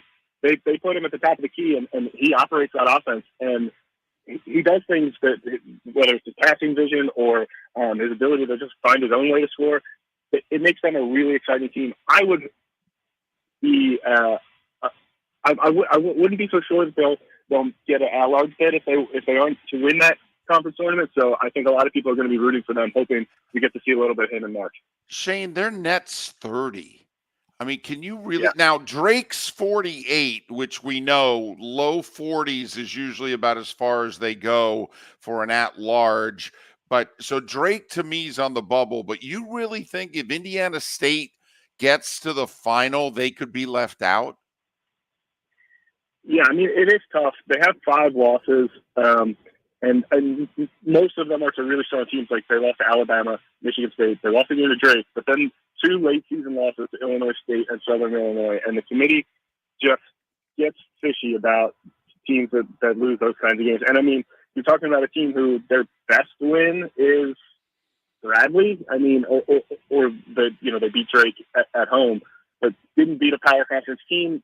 Probably not their fault. Probably nobody wanted to schedule them, but it would be on the cusp. Especially if they were to lose to anybody but Drake, they'd be in more trouble. But if they get to the final and lose to Drake, which would be a great game because that Drake team is really strong as well. Tucker DeVries is probably another player that I would definitely want to have an eye on this week. It would certainly put them on the bubble, and they would much rather have that automatic bid. Shane, I want to ask you about some of the Florida teams because that's obviously what territory we're in here. The Gators have come on strong a little bit over the last couple of weeks. Do you realistically think they could make a run to a Final Four similar to Miami last season? Yeah, I think there's something there. I think that it took them a while to get fully healthy. I know Poland wasn't playing a little bit early in the season, especially when they played some of the tougher games against a Baylor or Wake Forest. But then later in the SEC season, when they've been kind of coalescing, coming together, that win over Alabama last week was dominant. And I think the fact that they have an offense that can kind of snap and, like they did against Alabama, score 100 points, puts them in a dangerous category.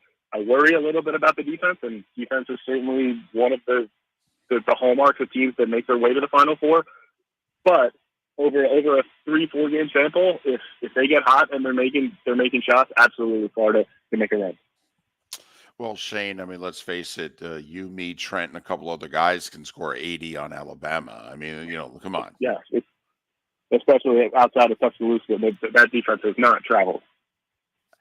Michigan State a tournament team, yes or no? I would say so. I think they did too much in the non-conference, beating Baylor, beating Butler, and then hanging around the top of the Big Ten. Certainly above 500 at least in Big Ten play. I think that they can solidify themselves with a win or two in the Big Ten tournament, but I think too talented and too much on the resume to leave them out. Shane, thanks for making time for us, particularly at this hour. Safe travels. Enjoy Arch Madness and then March Madness, and hopefully we can talk sooner than later. Appreciate it, guys. Thank you. Shane McNichol on the Shane Train is his Twix handle, Twitter/X, on the Shane Train. For the record, Wisconsin, 11 losses. Michigan State, 12 losses. Texas, 11 losses. Villanova, 13 losses. Yeah, it's a jambalaya. It's one of those deals where you got to look at the full body of work, David, our favorite phrase. Florida State fans, don't hate me. It's all body of work. And Michigan State, like he said, beating Baylor, that's on a neutral site, albeit in Detroit. That was a big win. That goes a long way for your net ranking and that sort of thing. St. John's, 12 losses also. I mean, talk now, in Michigan State's case, they play Villanova. I mean, they've played terrific schedules. Jim Herrick had a Georgia team one year. I think they were like 18-14. They got an at-large. And it was just like, well, look at who they played. If the other teams played a schedule like this, they'd have double-digit losses too. Okay. So I'm all for rewarding scheduling. It's just something that's interesting where you're holding it against James Madison's 27-3. And people are like, well, if they don't win their conference tournament, okay. Meanwhile, St. John's has 12 losses. By the way, James Madison beat Michigan State to start the season. First game of the year. They have a net of 53. Like, I want the Sun Belt to get – if James Madison makes the final and loses, they'll have damn near 30 wins. Really? 30-4? You're not going to give them a bid? Hey, you know how I feel about this.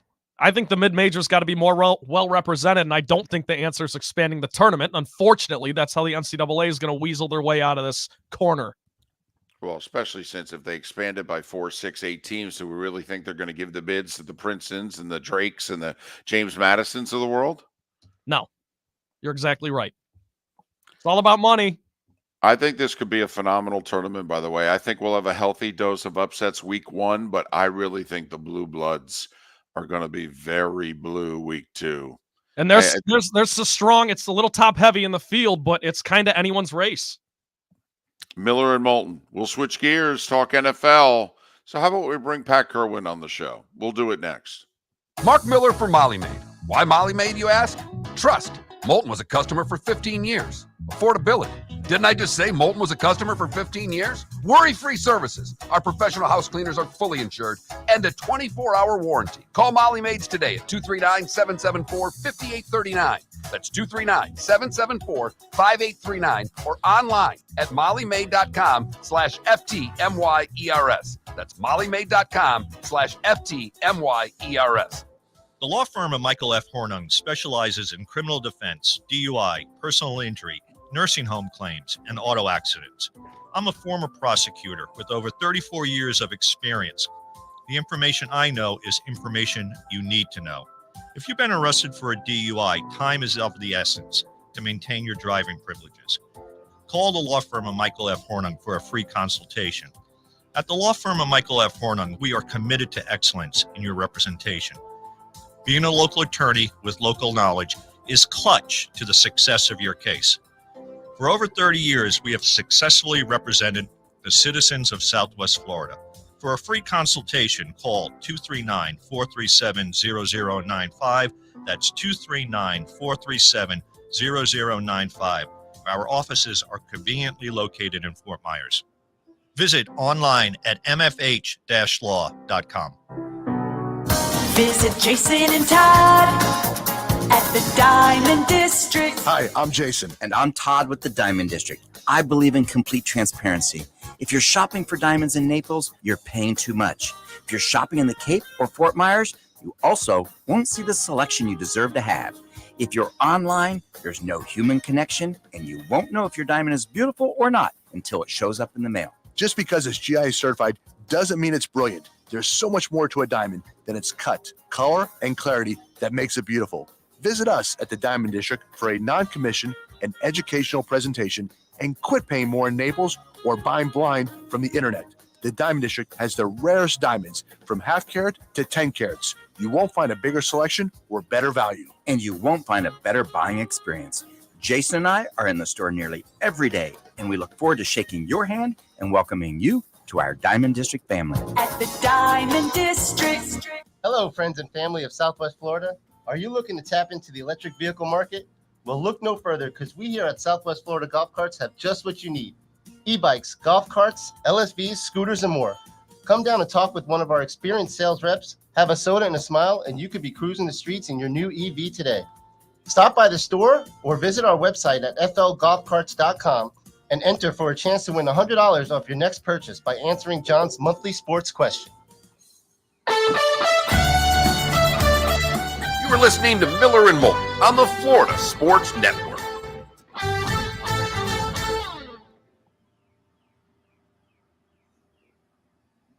Good morning, boys. Morning, Pat. Good morning, Pat. How are you? That basketball conversation was just so inspiring to me. The Blue Bloods are going to come. They're going to be very blue, Pat. They're going to be very blue. Well, I'm looking to cheat because I'm in a big pool with my brothers and Brad Childress, and I need someone to pick for me. Just rank them, Trent. This is your moment. I won't bring up that Michigan State shirt you have on, but I really just want you to rank the teams from 1 to 40 or so I can pick basically off your cheat sheet. Well, Pat, I mean, I won last year, except ironically, I did it because I picked Kansas State to go all the way, and they made it to the Elite Eight, and then like the Final Four was just a crapshoot, so no one was getting those points. So I won, but it was kind of bittersweet because it was like I wasn't any sort of genius. I just kind of got lucky. Fell backwards into it. Well, that's okay by me. I don't have any pride when it comes to that. I'm just trying to beat these guys for $1,000. So that'd be nice. Yeah. And I'm always willing to cut you in on some of the cash. Oh, in that case, I'll talk to you after the show. Yeah. Email me your list. I'll just use it. And I love when those guys think I got the list from someone. They always do. I've been in the money 2 of the last 3 years, and those guys are starting to band up against me. My brother, Jim, and Childress. I can't afford to let them win. My obnoxious behavior needs to continue. They know I don't even watch a single college game all year. You're grinding the All-22. That's why. I'm just football. I don't have time for anything else. I'm working on the Giants today. And the Everblades. Go Blades again tonight. They've had some crowds. I'm telling you, it has been very impressive how many people are going to these games. Overtime win on Wednesday. Oh, really? Yep. 2-1. There were 84 shots on goal. Oh, wow. Think about that. The goalies were incredible. So you had 3 total goals scored off 84 shots.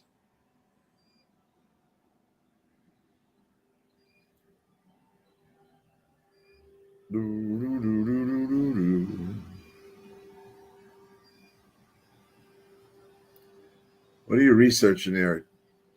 I am desperately trying to find the specifics of the people involved in this New Jersey basketball scandal, like what exactly their connection to Camden is. I won't interfere. You're busy. Yeah, no, I'm listening. I'm listening. Pat, you don't want all the inside info on that story? No, I don't give a crap. I'm telling you, there's not enough time in my day or year to pursue any knowledge outside of football. I know. It's incredible how heavy the schedule is. Trent, the start to their show yesterday was spectacular.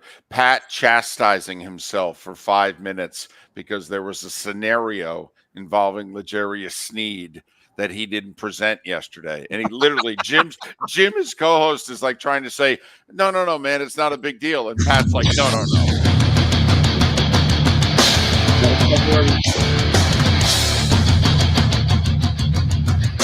You are listening to Miller and Moulton, exclusively on the Florida Sports Network. And now here's Mark Miller and David Moulton. Mark off until Monday. We have no idea how well the member guest is going. We'll get a full report from Mark Miller of the Golf Channel coming up on Monday. Amanda Christovich, who's covering the Dartmouth story for Sports Business Journal. She will join us in about 35 minutes. Pat Kirwan, kind enough to join us right now on the Friday before NFL free agency gets underway in the middle of next week. And Pat, the legal tampering on Monday. When do you think the legal tampering started? Was it before the Super Bowl or did they wait till after? At the Combine. That's the natural kickoff for that. It's the unwritten rules. There's a combination of nighttime agents, GMs, hotels, and restaurants. And it's just the perfect place to start talking about your clients and what do you want to do. And usually, I recall, I won't mention the agent's name, but he always had an extra room in a different hotel that he didn't use to sleep. He used as a meeting room. And he would always say, I'll meet you over at the other room, and he'd give me a room key. And we would meet there and discuss. One year I had 3 guys that were going to be out of contract. And I said, let's promise we're not going to talk about all 3 at the same time. I'll meet you 3 times and act like the other 2 aren't going to be free. And he agreed to that. So we stayed in focus on them. But that's how we did things, and that's what really goes on. But we're going to have these 2 days, which is so hypocritical. Oh, my God.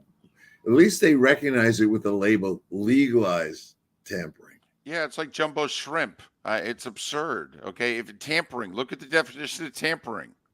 Okay, yeah. I mean, you can't have anything legal about it. Tampering actually has the word like inappropriate in the definition. To interfere with something in order to cause damage. That's the definition of interfere. Yeah, but there's a history here. They call the exclusive players exclusive rights free agents. They're not free. They never can be free. They're exclusive. So you want an oxymoron? Exclusive rights free agents. What's that? That's a nothing burger. Before we move forward, so wet bar available in that guy's hotel room? Oh, no. We can't confuse pleasure with business. Usually there was some arguing. I once let an NFL reporter go with me. He was a friend, and he was fascinated by any forms of negotiation. So I said, you really don't understand.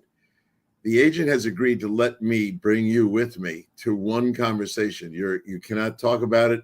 You have to come to understand it.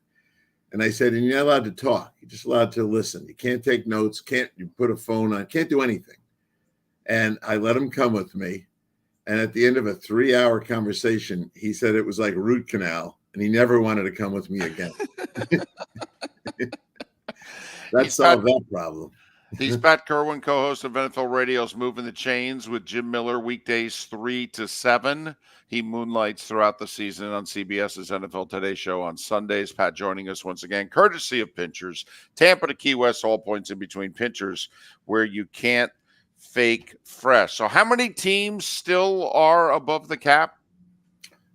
It'll fluctuate today. I mean, they're working hard to get under it. There were 9 yesterday.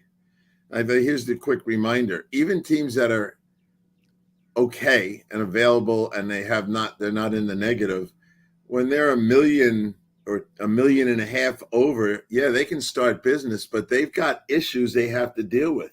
Do they have really restricted tags they have to do? That'll knock them right out. One team I was talking about them the other day. If let's say they have 3 players that are required restricted tags, and you like them but you don't like him enough to give him a high tender, which is 6 or 7 million, you're talking about just 2.8 or call it 3 million. If you have 3 of those guys, that's 9 million of cap space. So you land up in a position where you're going to need more cap space. This is going to be some weekend of reckoning. We've already had, by my count, 47 guys or so that have been cap casualties, and now they join the ranks of the free agents. Some of them, like Janu's, getting signed, but re-signed players. We have relocation players. We have restructure players. We have reduction players. Von Miller, Rasul Douglas, soon to be sheriff as well.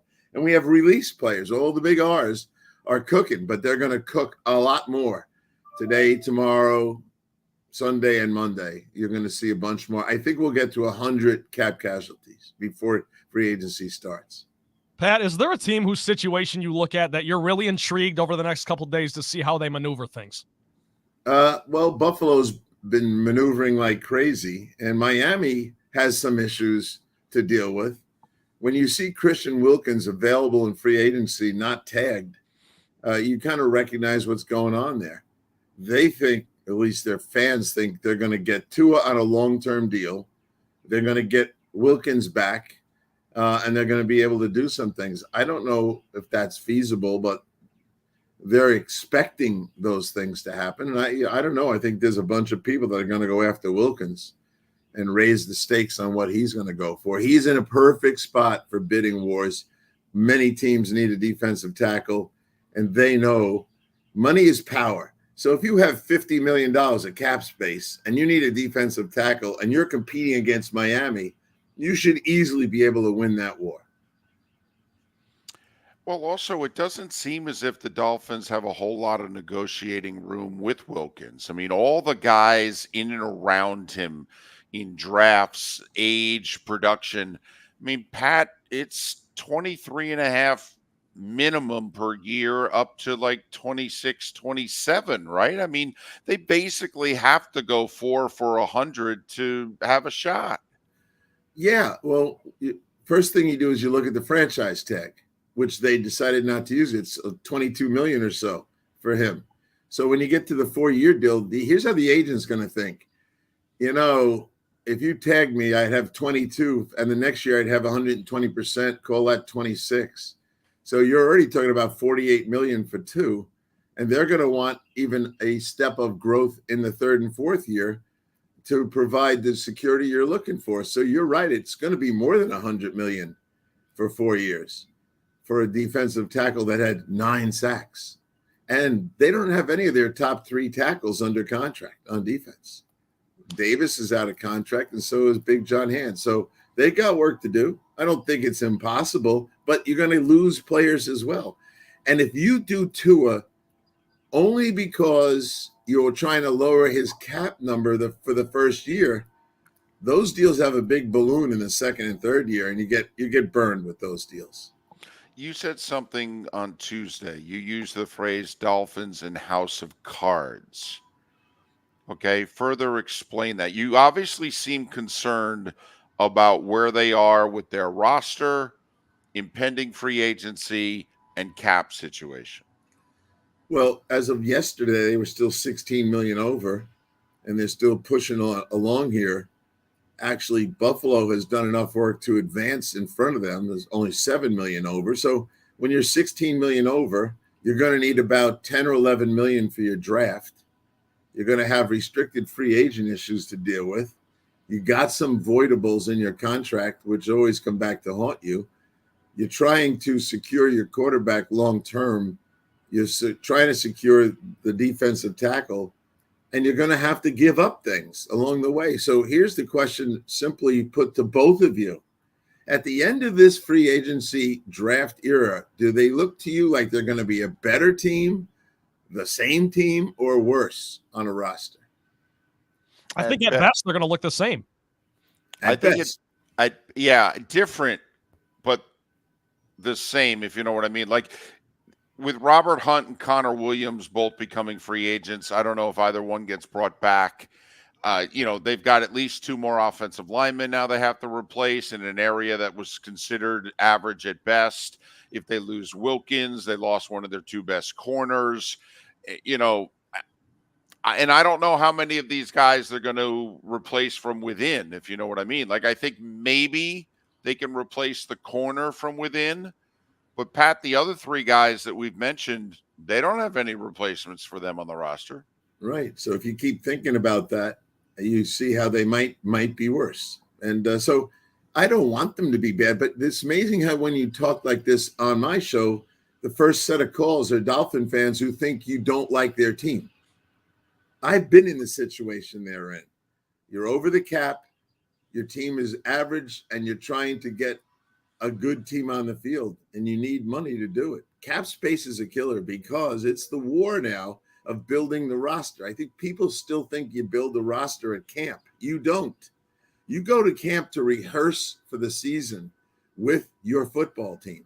This is when teams are built or destroyed, and we're going to be in the middle of it.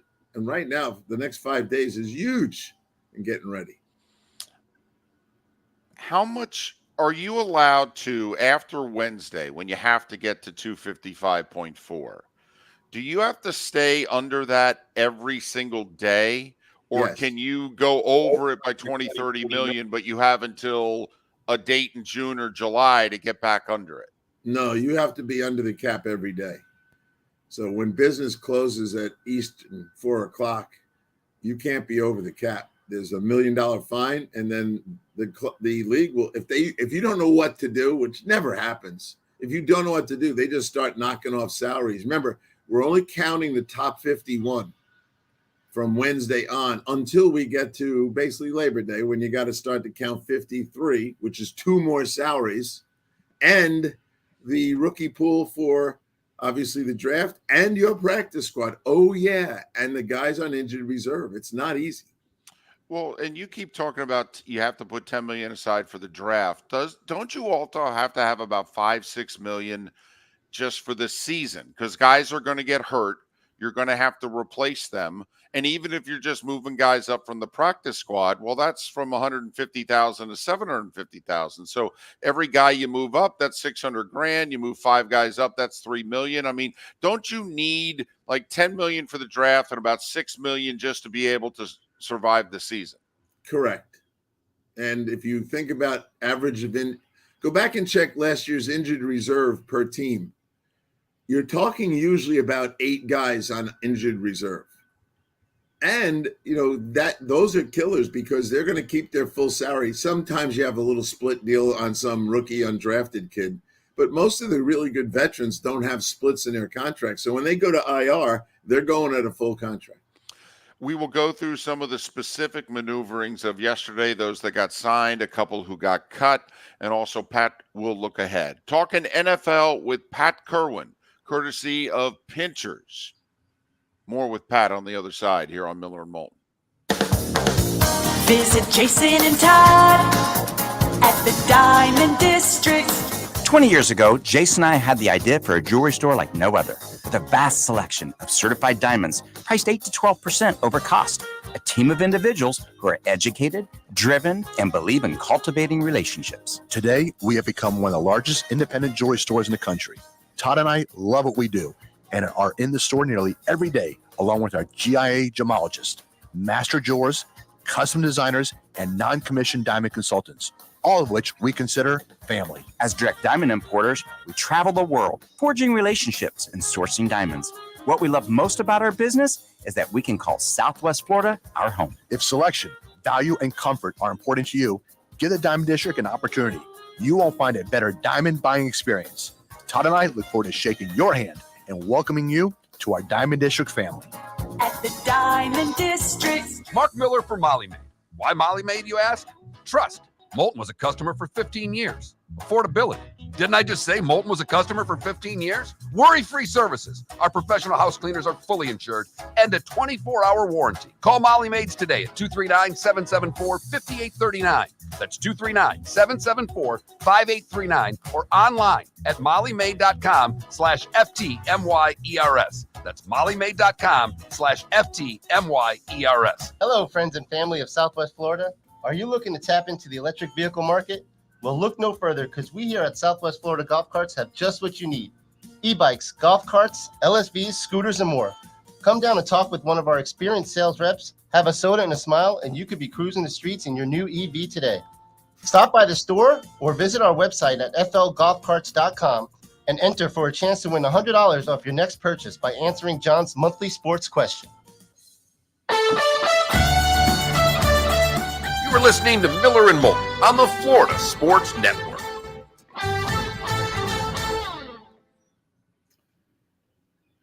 Bum, bum, ba-dum, bum.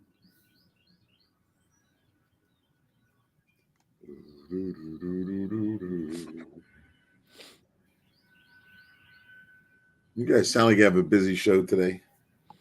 We do. Because we had a busy show planned for yesterday, and one of the computers in the studio didn't work properly, so our show was unable to air. So we just rescheduled a few people from yesterday. Let me ask you, do you replay this show later in the afternoon? We podcast every hour. Trent, in fact, will post. In fact, have you posted the 7 o'clock hour already? Yep, it's up. Yeah, so the first 2 hours of the show have already been posted. So you can download it if you want to listen, but it doesn't like re-air on a station or anything. How much traffic do you get on that podcast? Decent amount. It depends who the guest is sometimes, because we throw the guest's name in the, like we throw Pat Kirwan in the title for that hour. That's not going to get anybody. I'm just. You'd be You're surprised. right. You're right. You've got a national radio show, and you're right. I mean, in fact, what the hell are we doing talking to you? I mean, for God's sakes. That's what are called we friendship thinking? loyalty. Blind loyalty. And we better have it because we know the NFL has none of it. Our Twitch listeners are now finding out the truth. Pat's like, listen, I only do this for the pinchers, okay? Seriously. You guys annoy the hell out of me, but I love their shrimp. I do love their shrimp, as a matter of fact. Thanks for reminding me. I'll tell you what. The look on your wife's face when I gave her those gift cards, man, was she happy. Because the grandkids are coming, and now it sounds like 6 of them are coming. Oh, wow. Pat, how many grandkids do you have? 9, 8 boys, 1 girl. 8. That is so fun. Do they have 5 hockey players. Okay, you knew what I was going to ask. Yeah, and if you think about the cost of hockey, so, and I I love helping out when the draft's over. So I get my travel assignments from my son-in-law, who says, okay, here's the ones you can help me with. I can't keep taking off. He's a senior VP at, where is he now? Maybe he's at Goldman. I can't remember. So April 5th, 6th, and 7th, Boston. May 1st to the 5th, Philadelphia. May 7th to the 19th, South Jersey for some tryout thing, some travel to the Europe deal. May 24th to the 27th, Minnesota playing for the Southeast Elite out of here. June 15th to the 17th, back to Florida for the showcase. June 22nd, 23rd, up to Boston for something. And then pending, like last year, he made the Austria trip. He might be on this one going to Scandinavia. So that's amazing. That's just him. Now the second guy is starting to be very good. He goes April 19th to the 21st to Chicago, May 3rd to the 5th to Pittsburgh. Can't do that one because I'm at the other guys. June 13th to the 15th, Austin, Texas. What else? All over the place. Yeah, and it's like half of them I fly from here and fly back here. Sooner or later, I'm going to go back north and stay north, and because I got to take them with me. Right. Well, that's the nice thing too about doing your show. You can do it remotely. Yeah, a lot of Zoom hotels. But I was inspired by David, who had some. Yeah. I could rate his hotel room. Some of the ones were pretty dumpy, and some were like spectacular. Yeah, that's how it goes. Yep. So I enjoy that part of my life, but now, as I said, you got 5. That's awesome. Hockey. That's great. I can't even wrap my hands around the cost of everything that goes on with 5 kids playing hockey. If you were listening closely, you realize Pat is going to have to work an additional 3-year contract more than he wanted to, right there. Well, I just took a 2-year extension yesterday, and I said, this is for children only. there might be another one. Might be another extension. Oh, I'm pretty sure there'll be another one. It's my joke with Danielson. He's got 14 grandkids. Here we go. Yeah. Yep.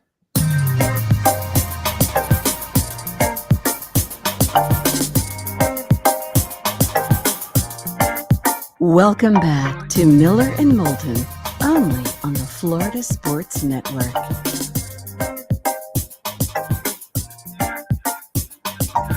21 minutes past the hour. Our remaining moments with Pat Kirwan talking all things NFL. Monday, the legalized tampering begins. Every team has to be to the $255.4 million cap by business Wednesday afternoon, and that's when you can officially sign everybody's free agents. All right.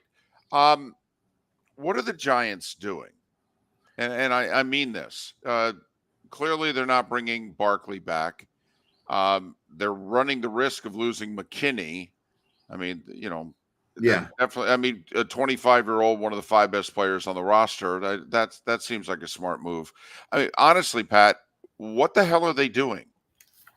Well, it's an interesting team, and I am studying them most of last night. I just pick a team a day, and they happen to be the one I've been doing. A couple things on their side first. They do have $41 million of cap space. That's on their side. They also have not a lot of big financial responsibilities. Like, they don't have any guys that are going to need to claim the option year, which is for a year from now. That's not a problem this year. They don't really have any restricted free agent tags that are problematic when you look at them. Who are they worrying about? Ojulari, Brightwell, Robinson. There's nobody. So they don't have these hidden ones. They don't have a guy on the roster who's got voidable deals in the back end of a contract, which is bad business. It's like the super credit card. So they're pretty clean roster-wise, cap-wise. No big chunks are coming out for things you don't see. No franchise tag player, which is really what leads you to McKinney. So the good thing about Xavier McKinney, who I love and I hope they get him back, is this is a great year in free agency for safety. So let's say they miss McKinney. Geno Stone's going to be out there. Cameron Curl's going to be out there. There's a bunch of guys that they know a lot about that they could go after. So they have a chance to replace talent for talent if they need to. But I think they'll do enough to be competitive for McKinney. And if they're not, think of the guys that were just released. Eddie Jackson, you may not like any of them. Adrian Phillips, Tracy Walker, Jamal Adams, Marcus May, Kevin Byard, Quadre Diggs, Jordan Poyer, Justin Simmons, Keanu Neal. So that's just the guys released for cap reasons. So they've got plenty of those guys, and they got a lot of guys in their 20s. So they can fix that if they have to. What else should they do with their draft? They're picking at number 6, number 39, number 47, number 70. That's 4 picks in the top 70. What should they come away with?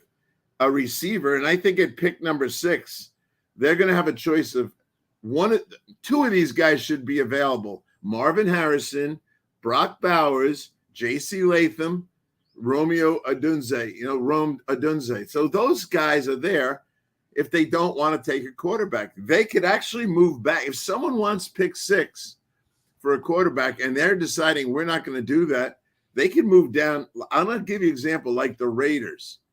They might have to jump over Denver to get to, or Minnesota to get to someone. So I could see the Giants go right down to 12, pick up pick number 44 from the Raiders, and all of a sudden they had 44 to 47, and they're cooking.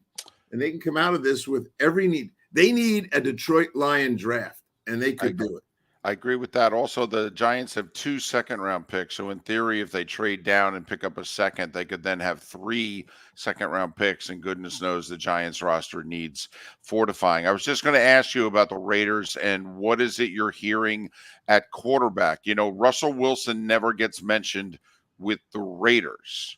Okay, we've mentioned Pittsburgh, Minnesota, Atlanta, a whole bunch of places. Not the Raiders. They're not really going to try to win with O'Connell, are they? No, I don't think so.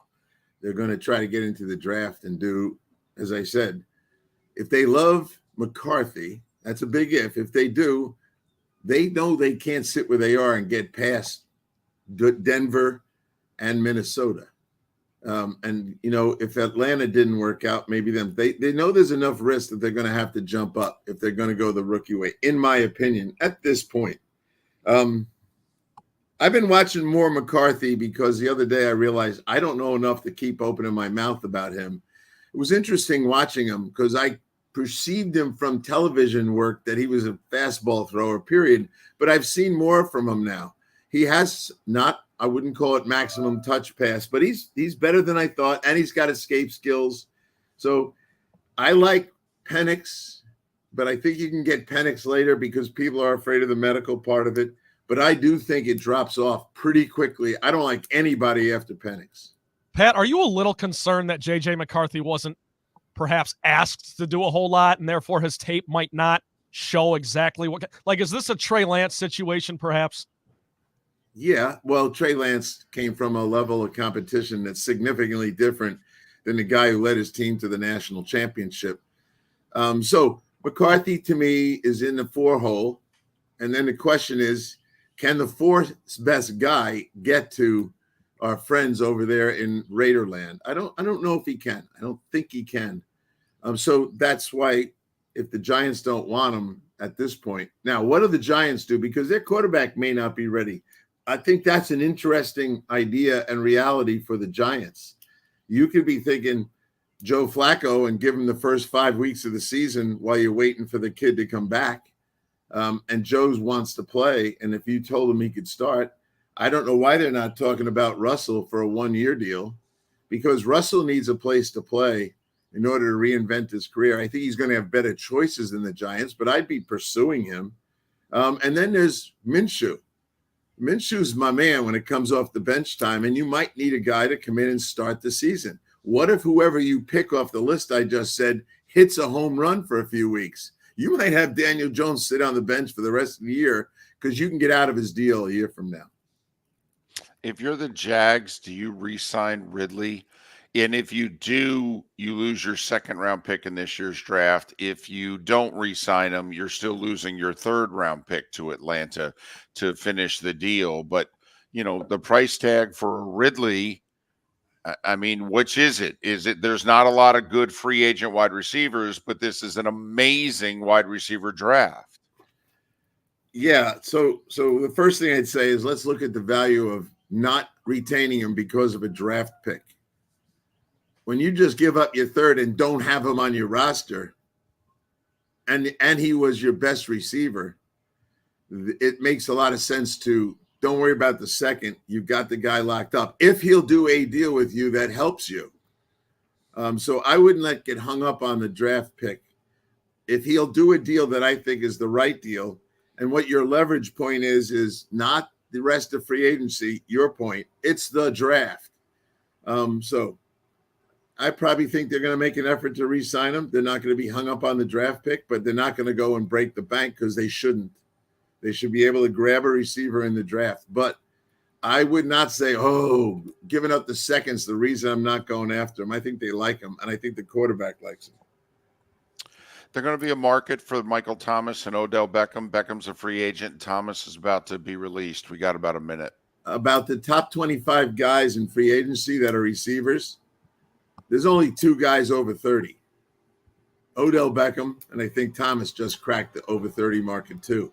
So if you look at everyone else that's going to be out there, and not that I like him, but Ridley's 29, Marquise Brown is 27, Mooney, who I don't like, is 26, Gabe Davis is 25, Boyd's 29, and et cetera, all the way down the line. You don't see too many guys over 30. I don't think you're going to see Odell ever get what he got from Baltimore last year.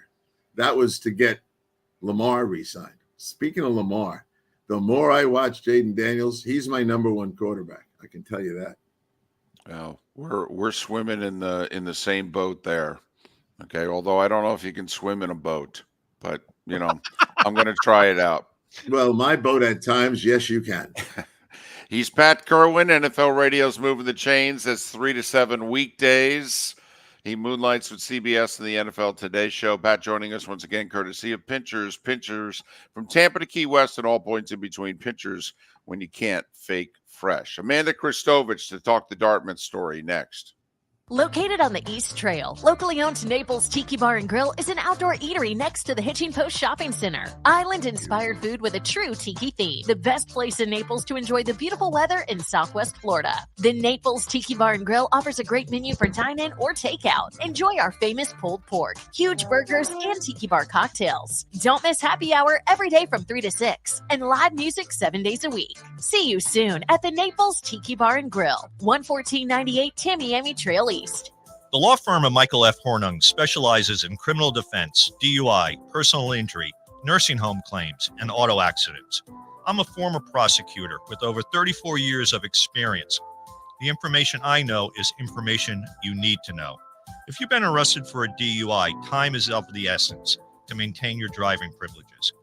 Call the law firm of Michael F. Hornung for a free consultation. At the law firm of Michael F. Hornung, we are committed to excellence in your representation. Being a local attorney with local knowledge is clutch to the success of your case. For over 30 years, we have successfully represented the citizens of Southwest Florida. For a free consultation, call 239-437-0095. That's 239-437-0095. Our offices are conveniently located in Fort Myers. Visit online at mfh-law.com. Hello, friends and family of Southwest Florida. Are you looking to tap into the electric vehicle market? Well, look no further because we here at Southwest Florida Golf Carts have just what you need. E-bikes, golf carts, LSVs, scooters, and more. Come down and talk with one of our experienced sales reps, have a soda and a smile, and you could be cruising the streets in your new EV today. Stop by the store or visit our website at flgolfcarts.com and enter for a chance to win $100 off your next purchase by answering John's monthly sports question. You were listening to Miller and Moulton on the Florida Sports Network.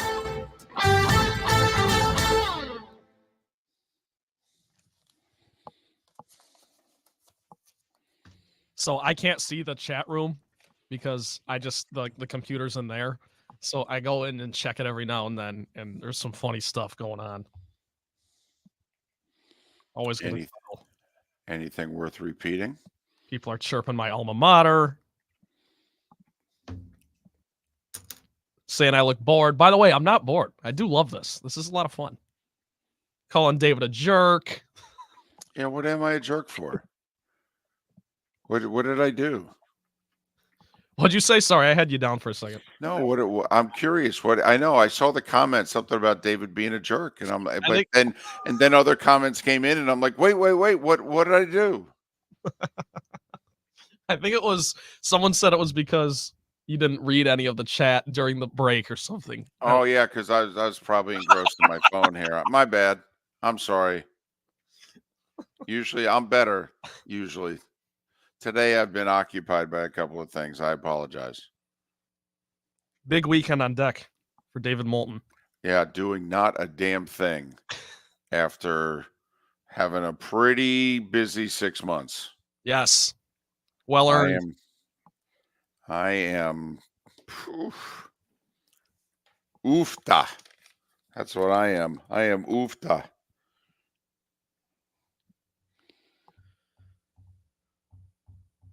Now, Amanda Christovich, didn't she pretty much break the story? Yeah, she broke it. Yeah. And we had her on.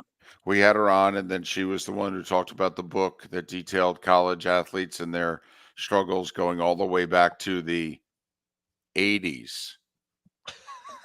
That's right. That's where that came from. That's where it came from. Back in the 80s. Gosh, that was right. Uh-huh.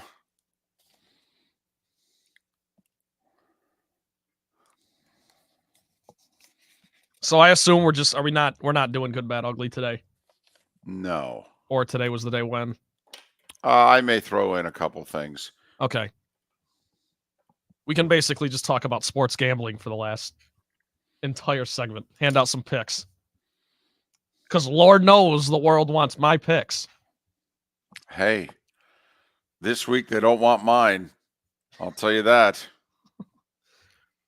And the system. System's got to get back on Well, track. that's not true. My picks have actually been good. The system did not have a good week this week. The system stopped working March 1st. It's had a horrible week. It's had a horrible month of March. Fortunately, the tournament does not involve the system. Although you could actually, though, rank team, but it's not on the road. It's not on the road. Yeah, it's neutral. Right. We're going to start calling the system Rick Barnes. That's our nickname for the system. Works great until March. Wow. That is well done, my friend. And when Tennessee loses in the second weekend, well, if they lose in the Sweet 16, if they lose in the Sweet 16, they've underachieved. If they lose an Elite Eight game, yeah, I'm with you. They'll be a 2 seed, so it's like you got to make be a 1. They could be a 1. They still could. You're right.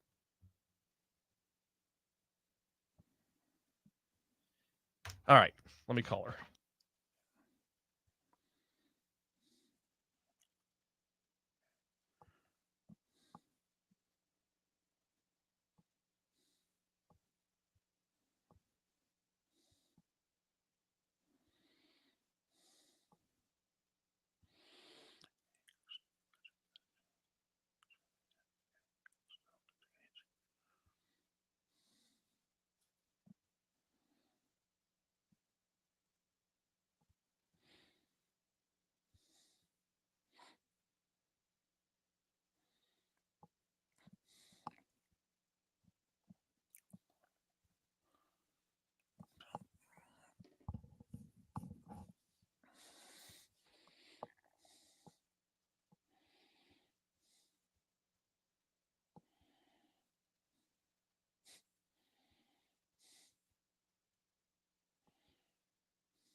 She's ready.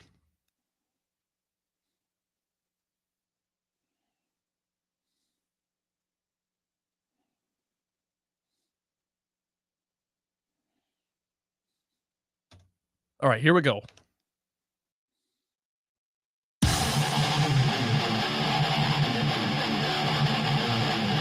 You're listening to Miller and Moulton, exclusively on the Florida Sports Network.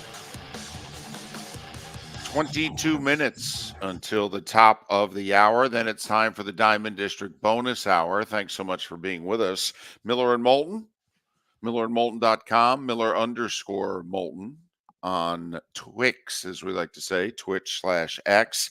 And you can find Amanda Christovich, who covers sports business and college sports for Front Office Sports, on Twix at A Christovich, and then throw an extra H on the end. A Christovich H. Amanda, it's David and Trent. How are you? I'm doing well. How are you? Thanks for having me. Well, it's my pleasure, and thanks for rescheduling. All right, now that you've had an extra 24 hours even to soak in your bus trip to and from Dartmouth and everything that happened, did anything surprise you Tuesday at all? That's a really good question. You know what? I think that I knew, obviously, that the players, the Dartmouth men's basketball players were spearheading this effort, right? I mean, I had done the reporting, I talked to them, but I guess I was still surprised by just how enthusiastic and united they were as a group, how much they had all done the research, they had all had lots of conversations with each other, they all had their own reasons for why they wanted to unionize. And I guess, honestly, in this current landscape, we're not used to the actual current players speaking out about these things, right? We're used to hearing from experts or advocates or former players. So even though I knew that going in, it was still just like really surprising and honestly refreshing to see it in person. help me out here. Let's just do a little sidebar because you're talking to somebody who's very much in favor of the college athlete being compensated. So they unionize. Okay. They play for a private school in a league that doesn't offer an athletic scholarship. You can argue there's not a single sport at Dartmouth that generates a profit, can you? I mean, I'm just trying to think they're going to unionize. What is it? What is it they think they can get financially, if you know what I mean? There's a part of me that wonders if they actually would have been better off staying in the NIL game in the Ivy League, and that where they should unionize is the public schools with scholarships. Yeah, it's funny because the fact that they don't get scholarships, I think, is a lot of the reason that these players did want to unionize because unlike, players at power conferences, these players have to work extra jobs on the side just to make ends meet. They get quote unquote need-based financial aid, but it's not enough for most of them to cover their full sort of cost of living. You're right. None of the programs at Dartmouth turn a profit. Although it is interesting that the men's basketball team, I looked it up, they do bring in $1.2 million. So I'm kind of like, what exactly are they spending all that money on that they can't break even? I don't know. Well, I'm guessing I'm guessing the biggest expense is coaches' salaries. That's probably Right. and travel and coaches' salaries, right? Exactly. But something that I've learned in covering these union petitions and the labor market in general in college sports is that U.S. labor law doesn't actually factor in how much money you make or lose. And it's like intuitive when you say that, but like when we're talking about, the players generating revenue in college sports, like we don't think about it that way. Like think about all of the companies and the corporations that lose money. This doesn't mean that their workers aren't employees. So I think the Dartmouth players have just sort of said, you know what, it's not really our problem where the money comes from. If it's a money-losing operation, that's the problem of our management, and we still are entitled to pay. Something else that, again, I don't know the answer to this question, but the student dining hall workers are unionized. I find it very hard to believe that the dining hall turns a big profit for the university, right? Same for the students who get paid to swipe in, students in their dorm rooms, right? Like the card swipers. It's hard to believe they turn a profit for the university. So where is the money going to come from is a really big, important question. But I think the players are sort of like, not our problem. Like, we deserve to be paid, so you got to find the money to pay us. Amanda Christovich broke this story a few weeks ago about the Dartmouth men's basketball team wanting to unionize. They voted 13-2 on Tuesday to, in fact, unionize. She covers sports business and college sports for Front Office Sports. Follow her on Twix, the letter A, Christovich, and then throw an extra H on the end. A, Christovich, H. Okay, they said they hope that the other basketball teams in the Ivy League join them, and then they can form one big collective bargaining unit. Have you heard from anybody else elsewhere in which any of the other schools' players are considering doing that? Yeah, it's funny. I haven't yet, personally. The Dartmouth players told us that they've heard from athletes in, the way they described it was like any conference in Division I, you name it, have reached out to them to at least learn more about the process of unionization. So they're claiming that they're hearing from other players in the Ivy League and in, some of the other bigger D1 conferences, but I can't confirm that yet. That's kind of, the next reporting I'm going to be doing. I'm sure that the players are watching. I just don't know that they themselves have actually initiated the process of filing their own union petition, if that makes sense. Dartmouth University's response, which was polite when you broke the story a couple of weeks ago that the men's basketball team was thinking about doing this, we're going to have a vote. It was polite. It was terse on Tuesday. I read their statement, Amanda, and it almost made it sound like they were going to disband varsity sports at the school. If this is the way they have to go, they'll make them all club sports and somebody else can deal with this, but we're out. I mean, did you read it that way? The reason I did not read it that way is because I recently learned that if Dartmouth were to disband the men's basketball team as a result of this union push, that would be considered illegal union busting under U.S. labor law. So that's the only reason I didn't, because that is actually weirdly not an option. To unionize is to protect the existence of your entity as a whole, unless, your employer wants to go to court with you again over union busting. Well, but Amanda, I read it as is they're going to take it to the Supreme Court. Okay, and quick sidebar again. I understand, unionize and union busting, but that's when you stay in business. Like, I'm wondering if you're Dartmouth, can you threaten to, well, no, we're getting out. I mean, you can unionize all you want. We're not gonna have a basketball team. Okay, so we're going out of business is the way that I read, Dartmouth hinting at in their response. Well, like I said, they are going to take this all the way to the Supreme Court, and until then, nothing's going to change. Like, they're not going to have to collectively bargain or anything. So I think this is still a few years down the road, maybe less, depending on the court decisions.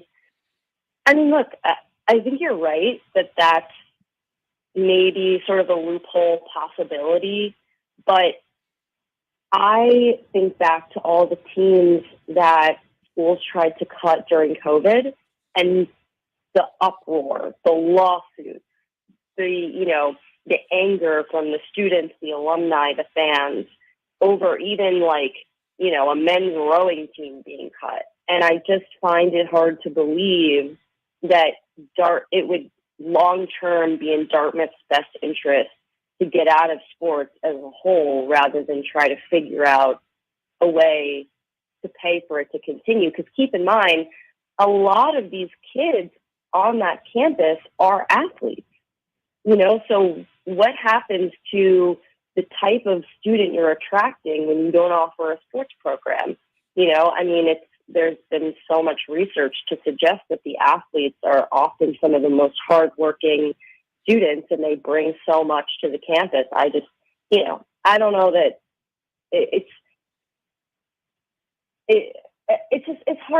hard for me to see them doing that. Does that make sense? Like, it's the no, that would be as hard for me to see them doing that. Yeah, it would be as hard line as you could get.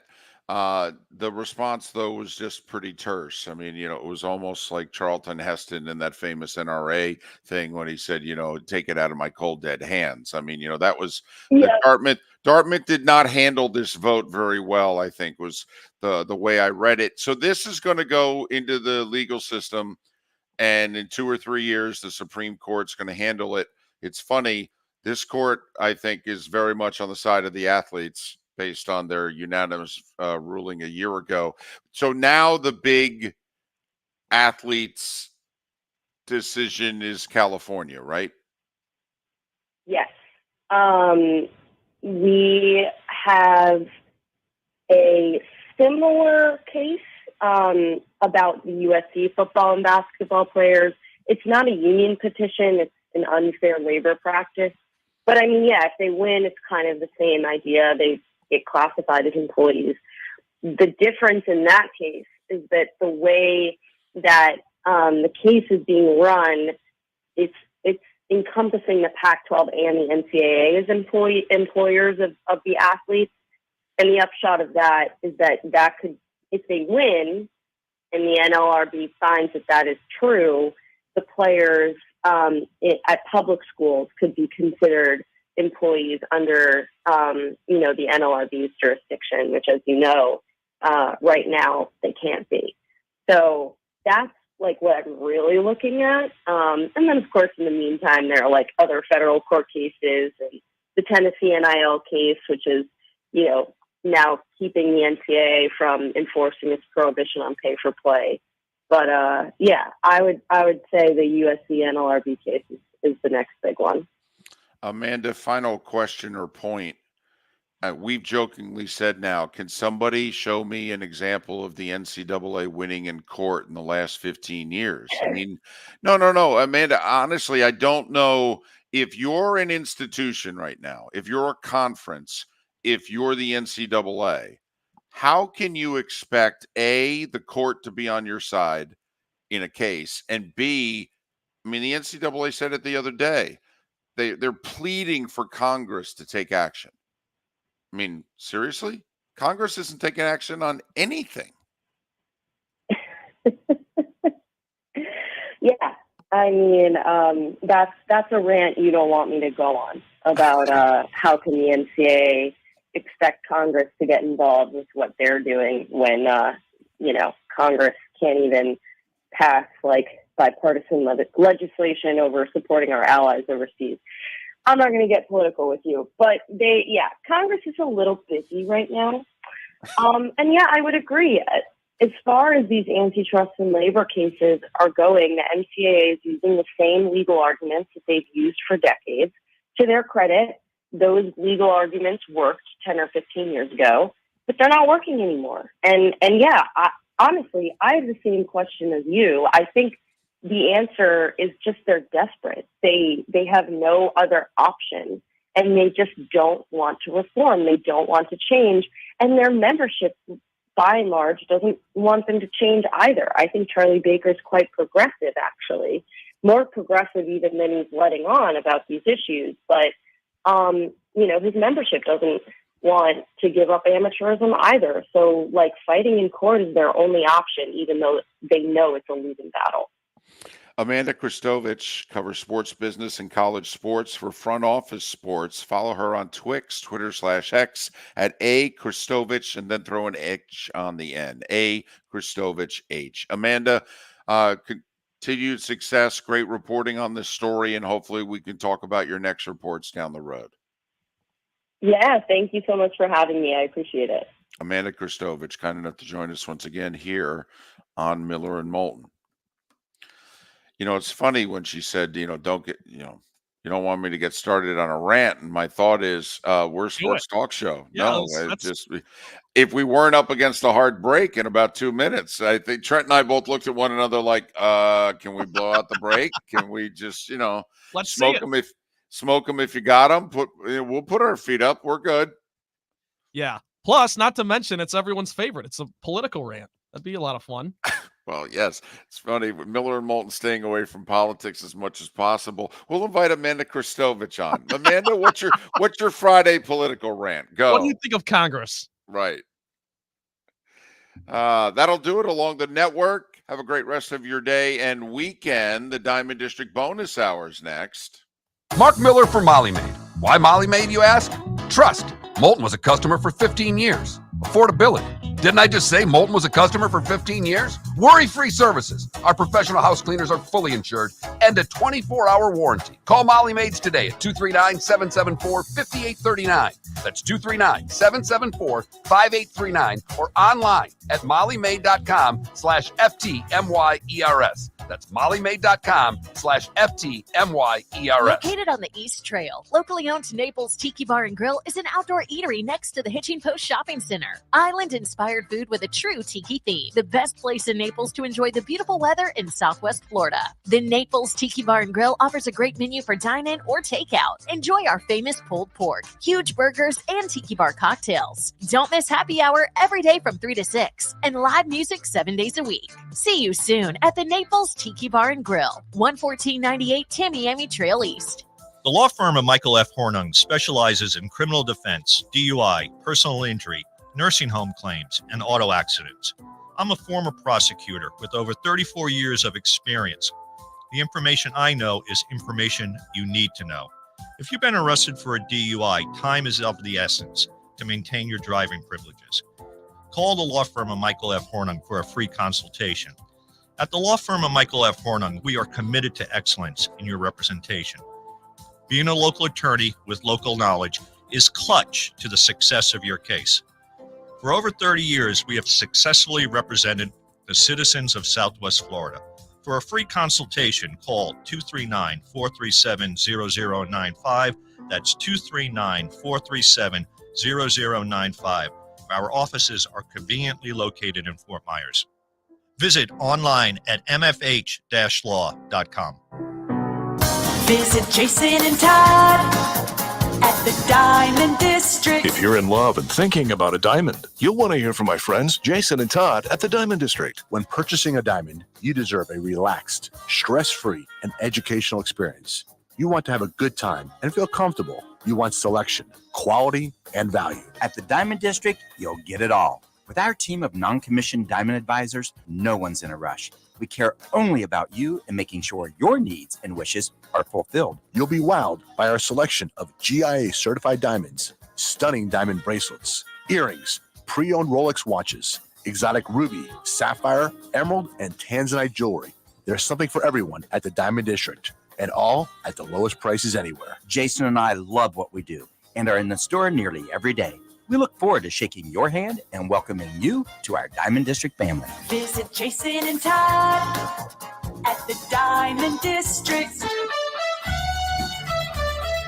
You are listening to Miller and Moulton on the Florida Sports Network.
One more hour, David, then you get to relax. Oh, I'm relaxed now. Fast and loose.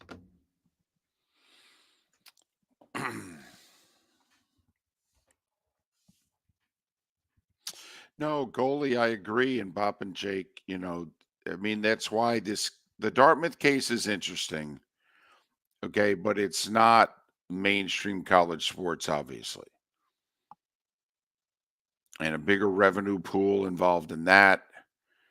Athletic scholarships involved with that. So I'm wondering if the Dartmouth men's basketball team has a stronger case or a weaker case when they unionize, if you know what I mean. Or are they just going to force the school to dip into their fund, which goodness knows they can. Those Ivy League schools are loaded. And she is right. I mean, if you honk off the alums, they're not going to keep donating. And they're going to stop sending their kids there. Here we go. I don't think they will.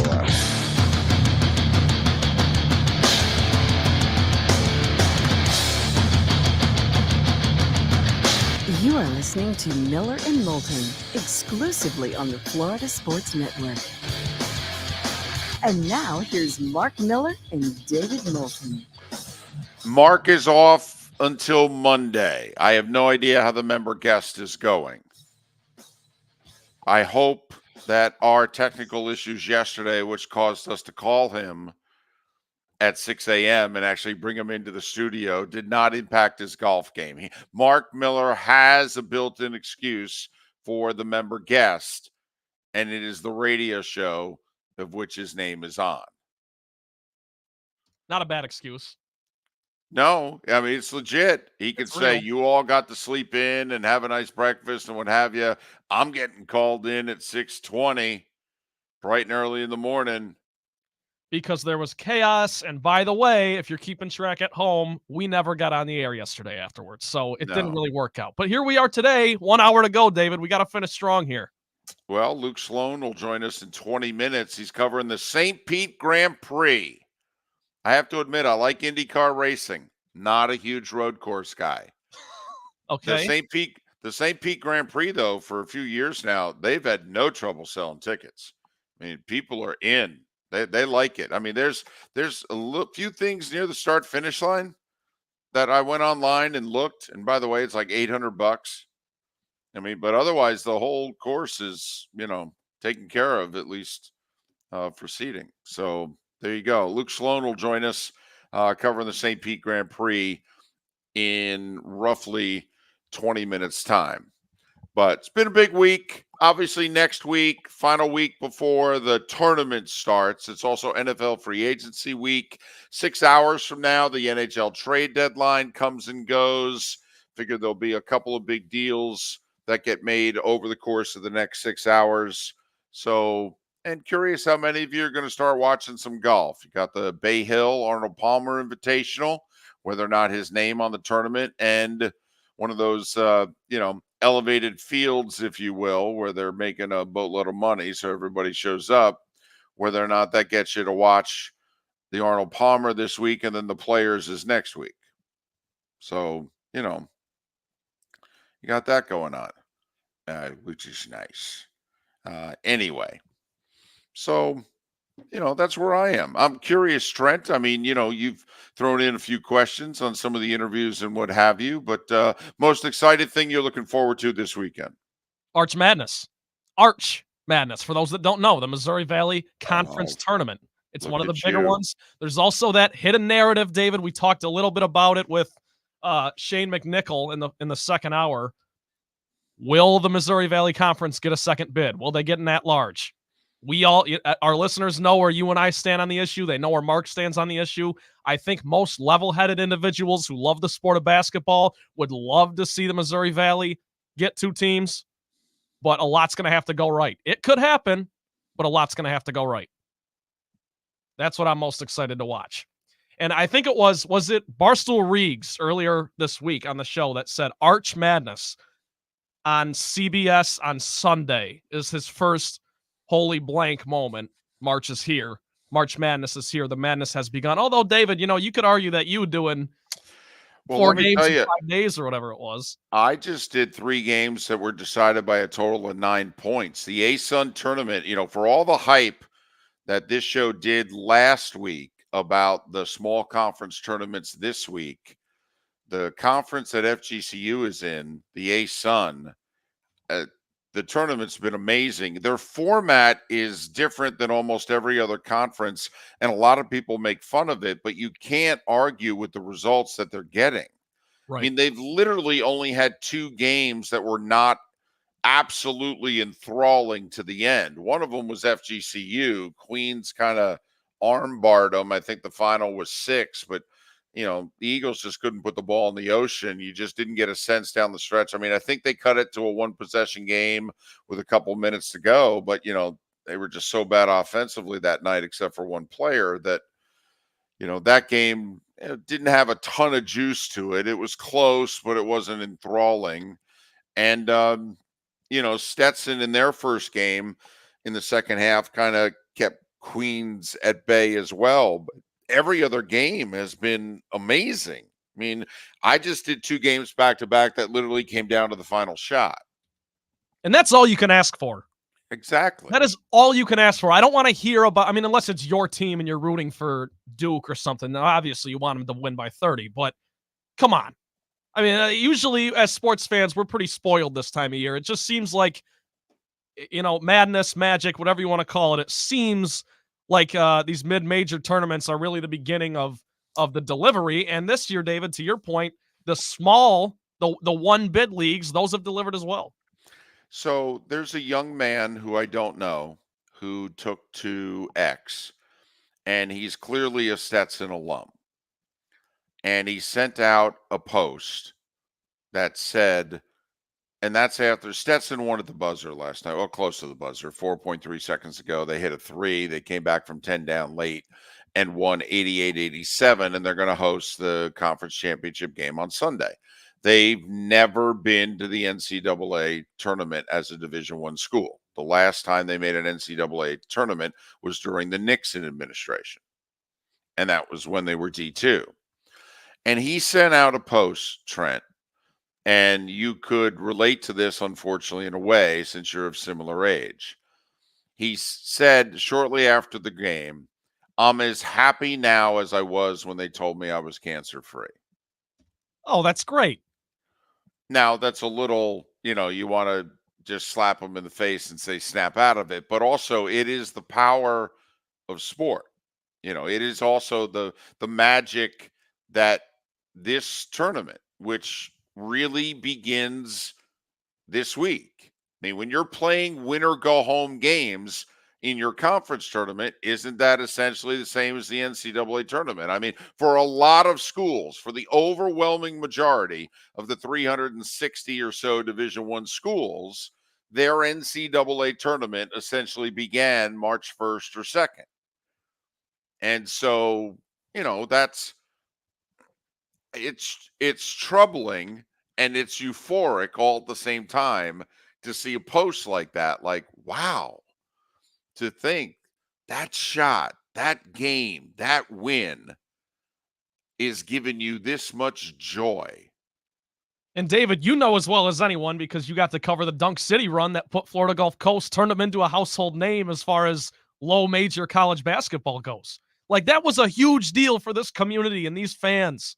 Well, I mean, that was also a bit of that, for whatever reason, was a phenomenon. I mean, Yes. that was, and I remember being in Philadelphia when they were doing what they were doing and talking to people back in the 239, and they're like, "You have no idea what's going on here." And I'm like, "Well, no, I don't. I'm in Philly. I know what's going on here."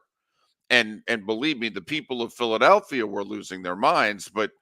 And then to see that it was, on the front page of papers around the country, and all of a sudden these guys returned home, and Good Morning America and the Today Show were in the parking lot. When we landed at 3, 4 in the morning, it was like, wait a minute, what is going on? I remember Brett Comer, who's now an assistant at Stetson, by the way, caught up with him last night. All right. He turned to me, he looked, and he goes, "Well, I don't know what these people are looking for, but I got to be to class at 8:30. If that doesn't put it in perspective, I don't know what does. Okay, and I'll give you a quick story, and I know nobody cares about this player or this team, but it's just the story. So DeJuan Pruitt is a senior for the Jacksonville men's basketball team. He's a 6'8" kid. He's a power forward. And they play Monday and Tuesday in Eastern Kentucky. They win. They make flights at the last minute for Wednesday morning. They have to bus to Cincinnati, which is about an hour and a half, and then fly directly to Orlando. And, they're able to have like a dinner time shoot around Wednesday. He, however, flies to Orlando with the team, gets picked up, and he drives to campus. He has to take classes. He's getting his master's, and it's a can't miss it. He's taken class most of the morning Thursday. He drives down to the team. He's there for the last 10 minutes of the shoot around yesterday. So he's not with them for the Wednesday practice. He misses basically the shoot around. What can the coach do? Yell at him because he's a good student and he's getting his master's?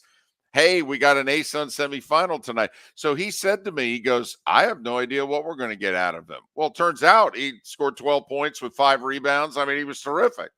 Played his best game of the tournament.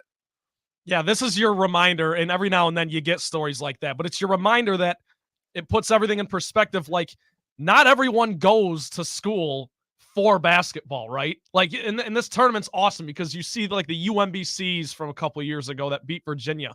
None of those kids ended up doing anything professionally or nothing.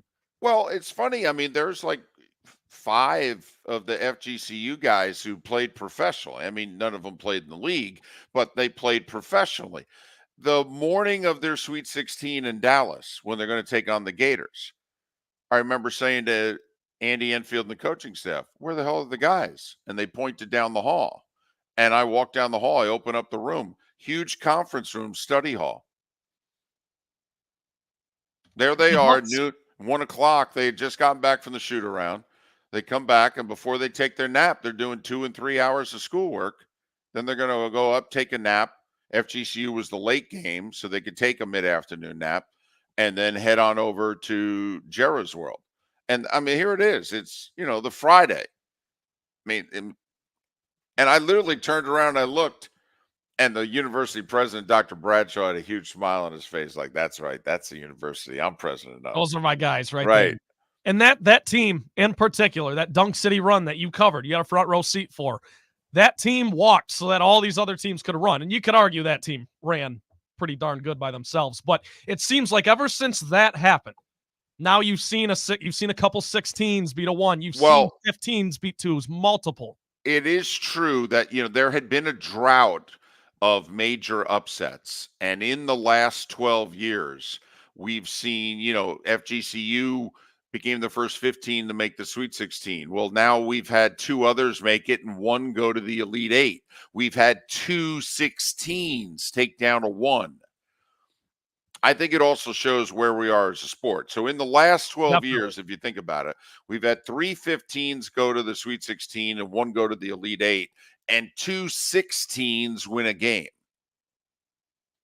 Yeah, I'm with you. I think it speaks more to how far college basketball's come, how deep it is. And that, David, for better or worse, is kind of the argument for expanding the tournament. But I think it's the exact opposite. You got to keep it tight. Better competition, more upsets. Well, yeah, because they're not expanding the tournament for the teams that we would love them to expand it for. Now they want the 10th place team from the Power Conference to get in. Absolutely. I need to see more Gophers. Visit Jason and Todd at the Diamond District. When choosing something of high value and personal significance, such as a diamond, you want to shop with the best, and the mall is not the place to be. Here are my friends, Jason and Todd with the Diamond District. Take a stroll in the mall, pop into a few joy stores, and you'll soon discover you're in the wrong place. Rings begin to look all alike. You're not finding GIA certified diamonds. You quickly realize you know more than a salesperson helping you, and all the same financing gets pushed on you. Visit Jason and me, and you'll find America's top bridal designers dealing exclusively with the Diamond District. You'll find the largest selection of GIA certified diamonds, all priced 8 to 10% over cost. You'll find educated sales consultants who have many years' experience and are not paid commissions. And you'll find Todd and me in the store nearly every day, wanting to shake your hand and welcome you to our Diamond District family. Visit Jason and Todd at the Diamond District. Located on the East Trail, locally owned Naples Tiki Bar and Grill is an outdoor eatery next to the Hitching Post Shopping Center. Island-inspired food with a true tiki theme. The best place in Naples to enjoy the beautiful weather in Southwest Florida. The Naples Tiki Bar and Grill offers a great menu for dine-in or takeout. Enjoy our famous pulled pork, huge burgers, and tiki bar cocktails. Don't miss happy hour every day from 3 to 6 and live music 7 days a week. See you soon at the Naples Tiki Bar and Grill, 11498 Tamiami Trail East. Mark Miller for Molly Maid. Why Molly Maid, you ask? Trust. Moulton was a customer for 15 years. Affordability. Didn't I just say Moulton was a customer for 15 years? Worry-free services. Our professional house cleaners are fully insured and a 24-hour warranty. Call Molly Maids today at 239-774-5839. That's 239-774-5839 or online at mollymaid.com/FTMYERS. That's mollymaid.com/FTMYERS. You are listening to Miller and Moulton on the Florida Sports Network.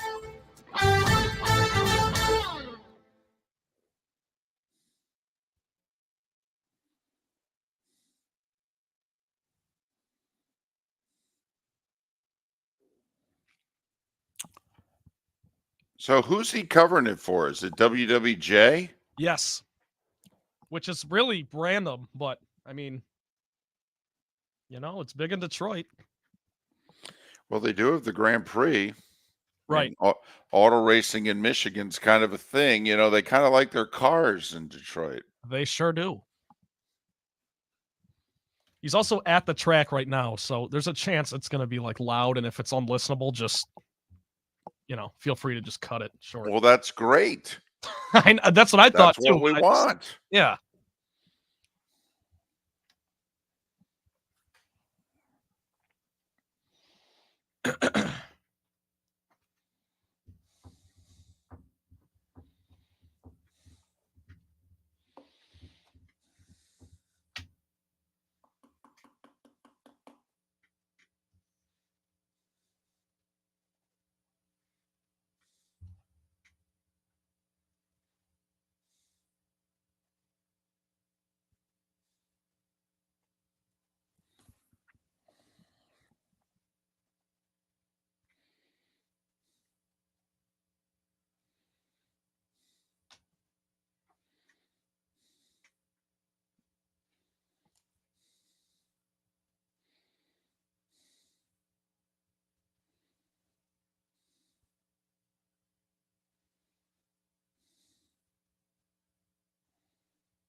I went to hermit crab racing last night. It was very bizarre. Excuse me? I went to the Tiki Bar at San Carlos, and they were doing hermit crab racing. $5 a crab. I had two crabs. I had Messi, as in Leo, and then I had, what was the other one? Dirty and Messi. Didn't win. It was actually quite a lousy effort from both of my crabs. I'm hoping that I'd rather you bet on the Pistons. I got to be honest. I had some friends from high school visiting. They're on vacation, so we just all went. Threw a $10 bill at this woman who had there was a lot of people. The pot was huge. I was into it, but just didn't get lucky. And then there was the crab racing. But they put them in the middle of this table, and then they have to crawl to a blue line that's on the outside. It's like a blue circle. Oh, okay. So I thought they won when they fell off the table and died. No. Okay. No. They race to the line, and then they give everyone solo cups. You have to cup your crab when it gets there so that it doesn't fall off the table and die. They had a whole system. Hey, I won. This is great. Can you cook this sucker? No?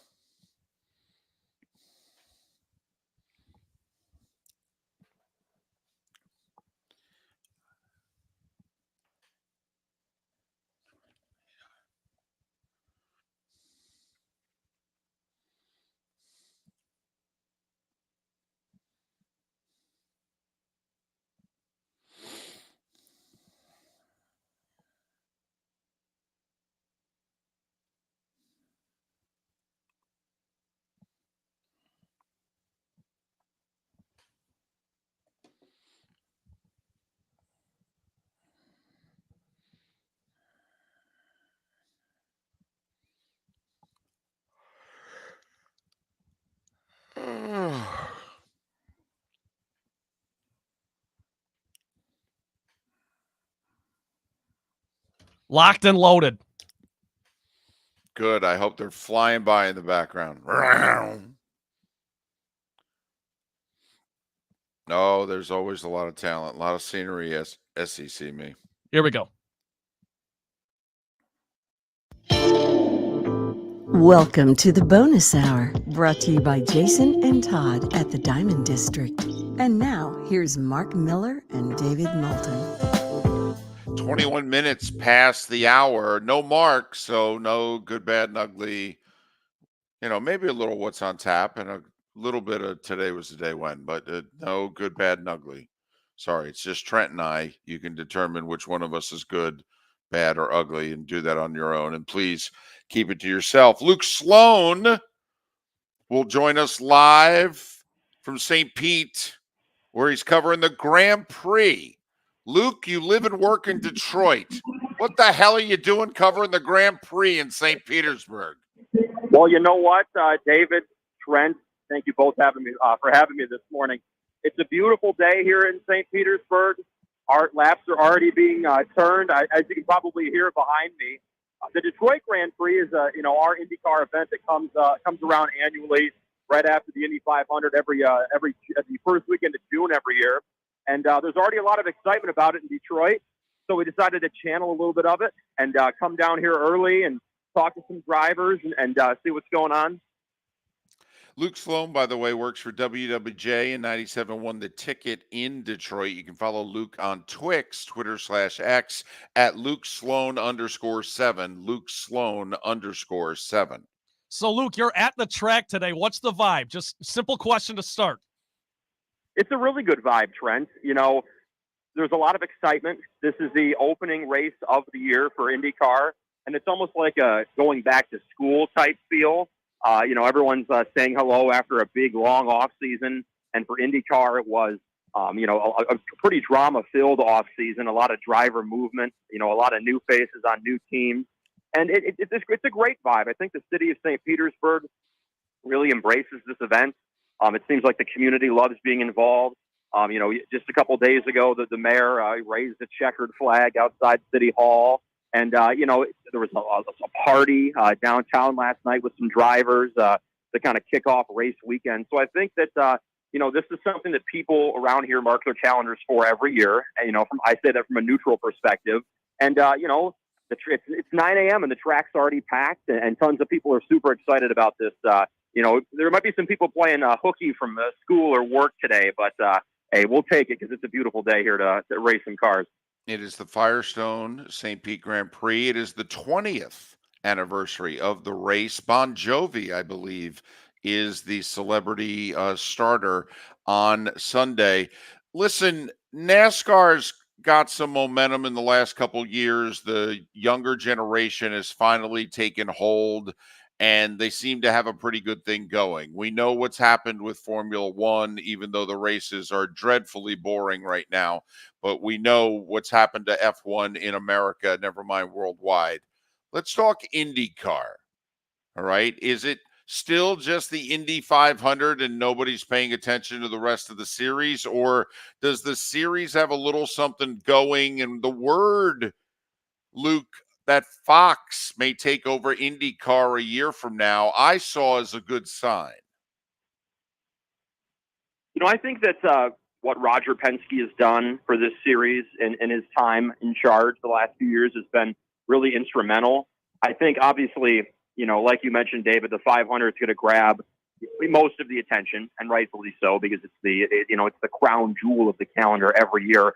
But events like this in St. Petersburg and in Detroit, like the Detroit Grand Prix, which is, like I said, people are already getting very excited for, they mean a lot to these individual communities, even if they might not grab all the national attention, because lots of people turned out to the Detroit Grand Prix last year. It was moved from Belle Isle to downtown Detroit on the streets of downtown.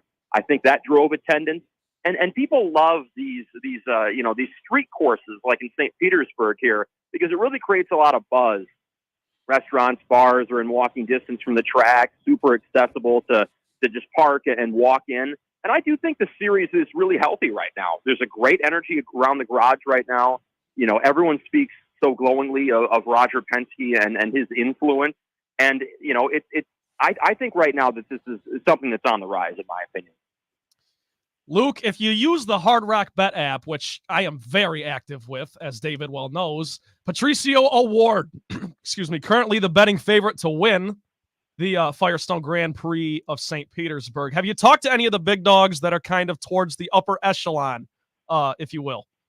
You know, we've been around the garage here the last day or so. I talked with Santino Ferrucci yesterday about AJ Foyt Racing. You know, he's really excited. We were talking about his shoes a little bit too. So, you know, it wasn't all racing. He was wearing some nice kicks, but you know, Pato Award, you know, I saw him yesterday as well. You know, he's a fan favorite, you know, here in St. Petersburg. I would look for, you know, coming up on Sunday, the Andretti team. You know, if I had to predict a winner, not to get ahead of myself, I think it would be Colton Herta.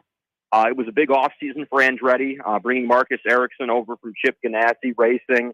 You know, they've got a 3-driver team now, and it's a team that can legitimately compete for a championship with multiple drivers. And I think there's a really good energy around their garage right now. And, you know, if I was a betting man, Colton Herta would definitely be my pick, because I think there's a lot of great momentum around this team, a lot of buzz around Andretti here at the race. And I think they might start this year off with a bang.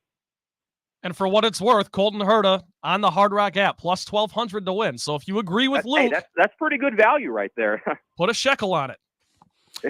You know, Luke, it's an interesting phenomenon. You're right. The fans, you know, if you're going to bring a race to a city, putting it in the city, you know, I mean, it's kind of like going to a baseball game. You can go, you can take in the game, but you can also talk, you can mingle. It's a fun time.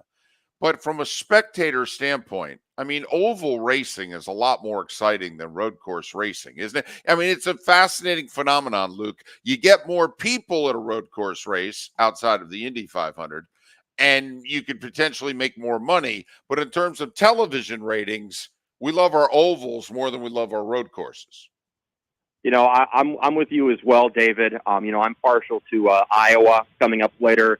I think that's a lot of fun. It's a great race. Gateway, obviously, at Indianapolis is, you know, that's a race I've gone to now for, you know, 13 years running.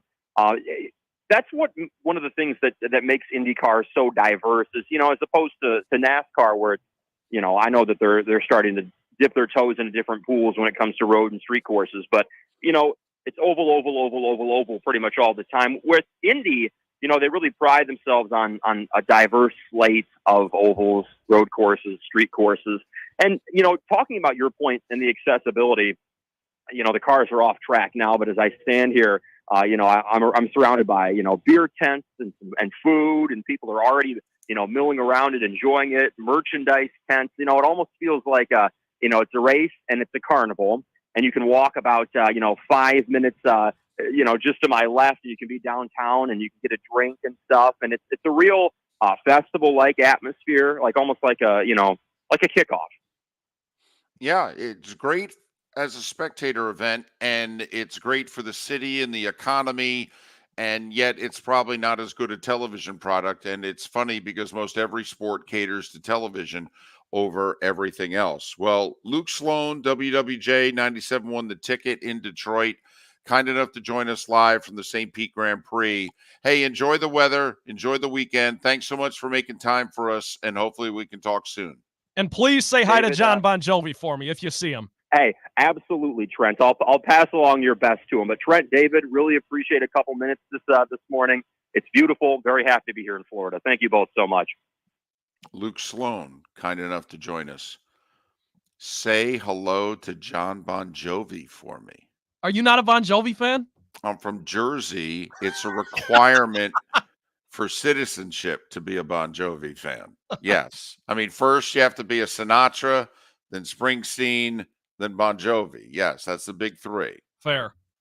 That's like Bob Seger, where I come from. It's always Bob Seger. Right. I mean, what's your big three? Seger, Eminem, and then probably like Diana Ross or Stevie Wonder, one of the Motown. Well, which one was born in Michigan, though? Like, you can't say Michael Jackson. He was born in Gary, Indiana. Stevie Wonder's from Saginaw. There you go. There's your Saginaw plug for the day, because Mark isn't here.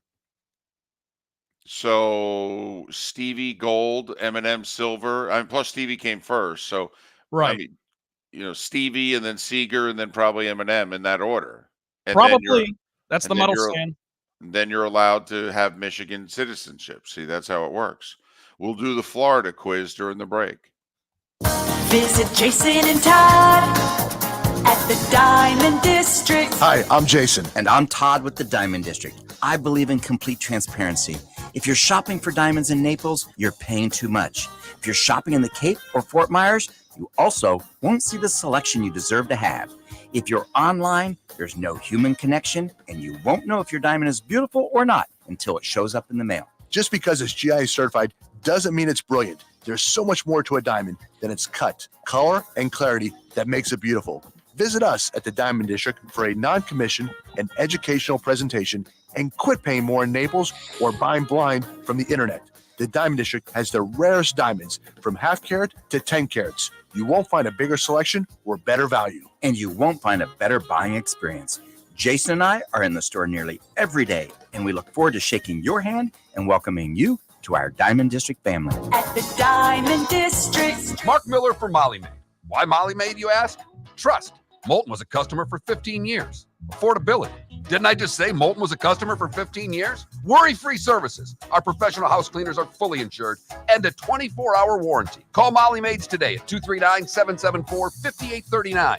That's 239-774-5839 or online at mollymaid.com/FTMYERS. That's mollymaid.com/FTMYERS. Hello, friends and family of Southwest Florida. Are you looking to tap into the electric vehicle market?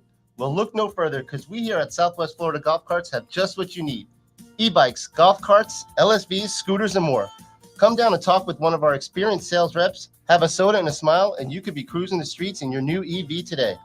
Stop by the store or visit our website at flgolfcarts.com and enter for a chance to win $100 off your next purchase by answering John's monthly sports question. You are listening to Miller and Moulton on the Florida Sports Network.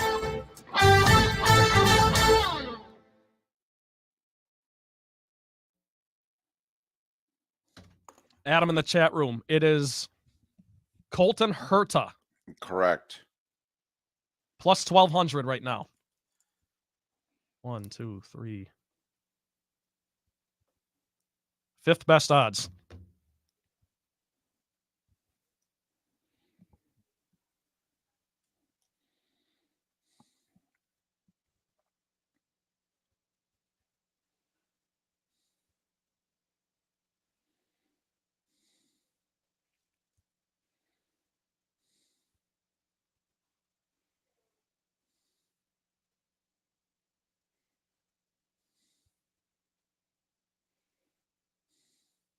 Hey, David, do you want to cut a promo after the show, or do you want to just...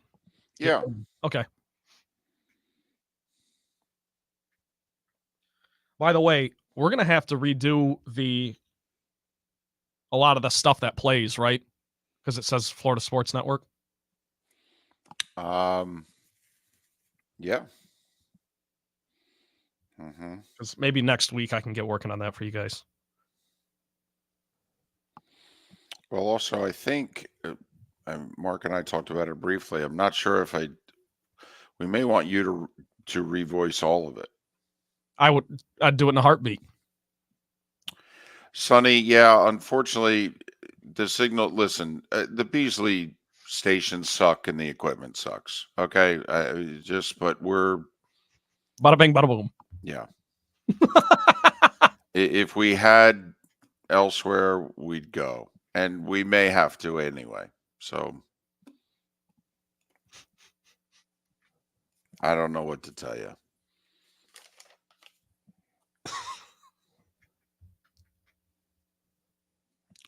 I can't do any more for this show than what I do. I can't. And you do a lot. A ton. So I apologize. We're very thankful that all of you put up with all of the crap that you have to put up with to listen to this godforsaken show. Because it's ridiculous. Ridiculous. I was so panicked yesterday. I was pitted out sweating at like 6:14, whatever time it was. Ladies and gentlemen, you should saw him yesterday. It's like sheets of sweat. It was, you could see, I could see it. I go, oh my God, he's losing it. Yeah. Oh, I felt so bad about it too, because it was like all week we're like, no Mark on Thursday, and then we gotta call Mark 10 minutes in.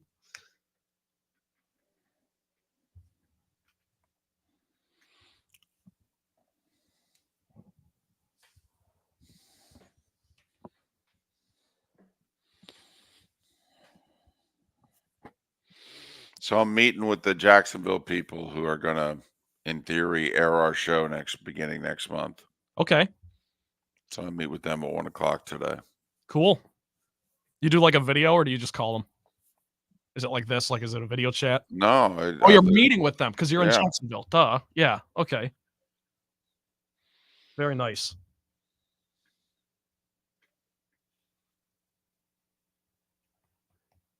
I was going to say, God, I'd like to think I can get a face-to-face.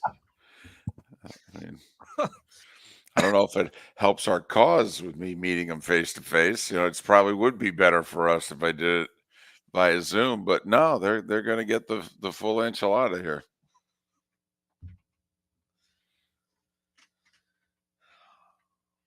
$38 seconds till we're back. You waited all show to do that, didn't you? Yeah.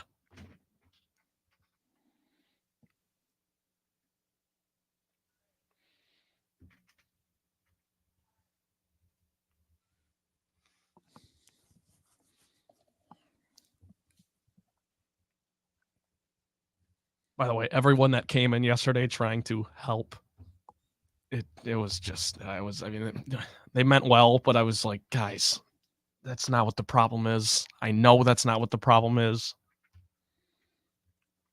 Right. Get out of here. You're of no help.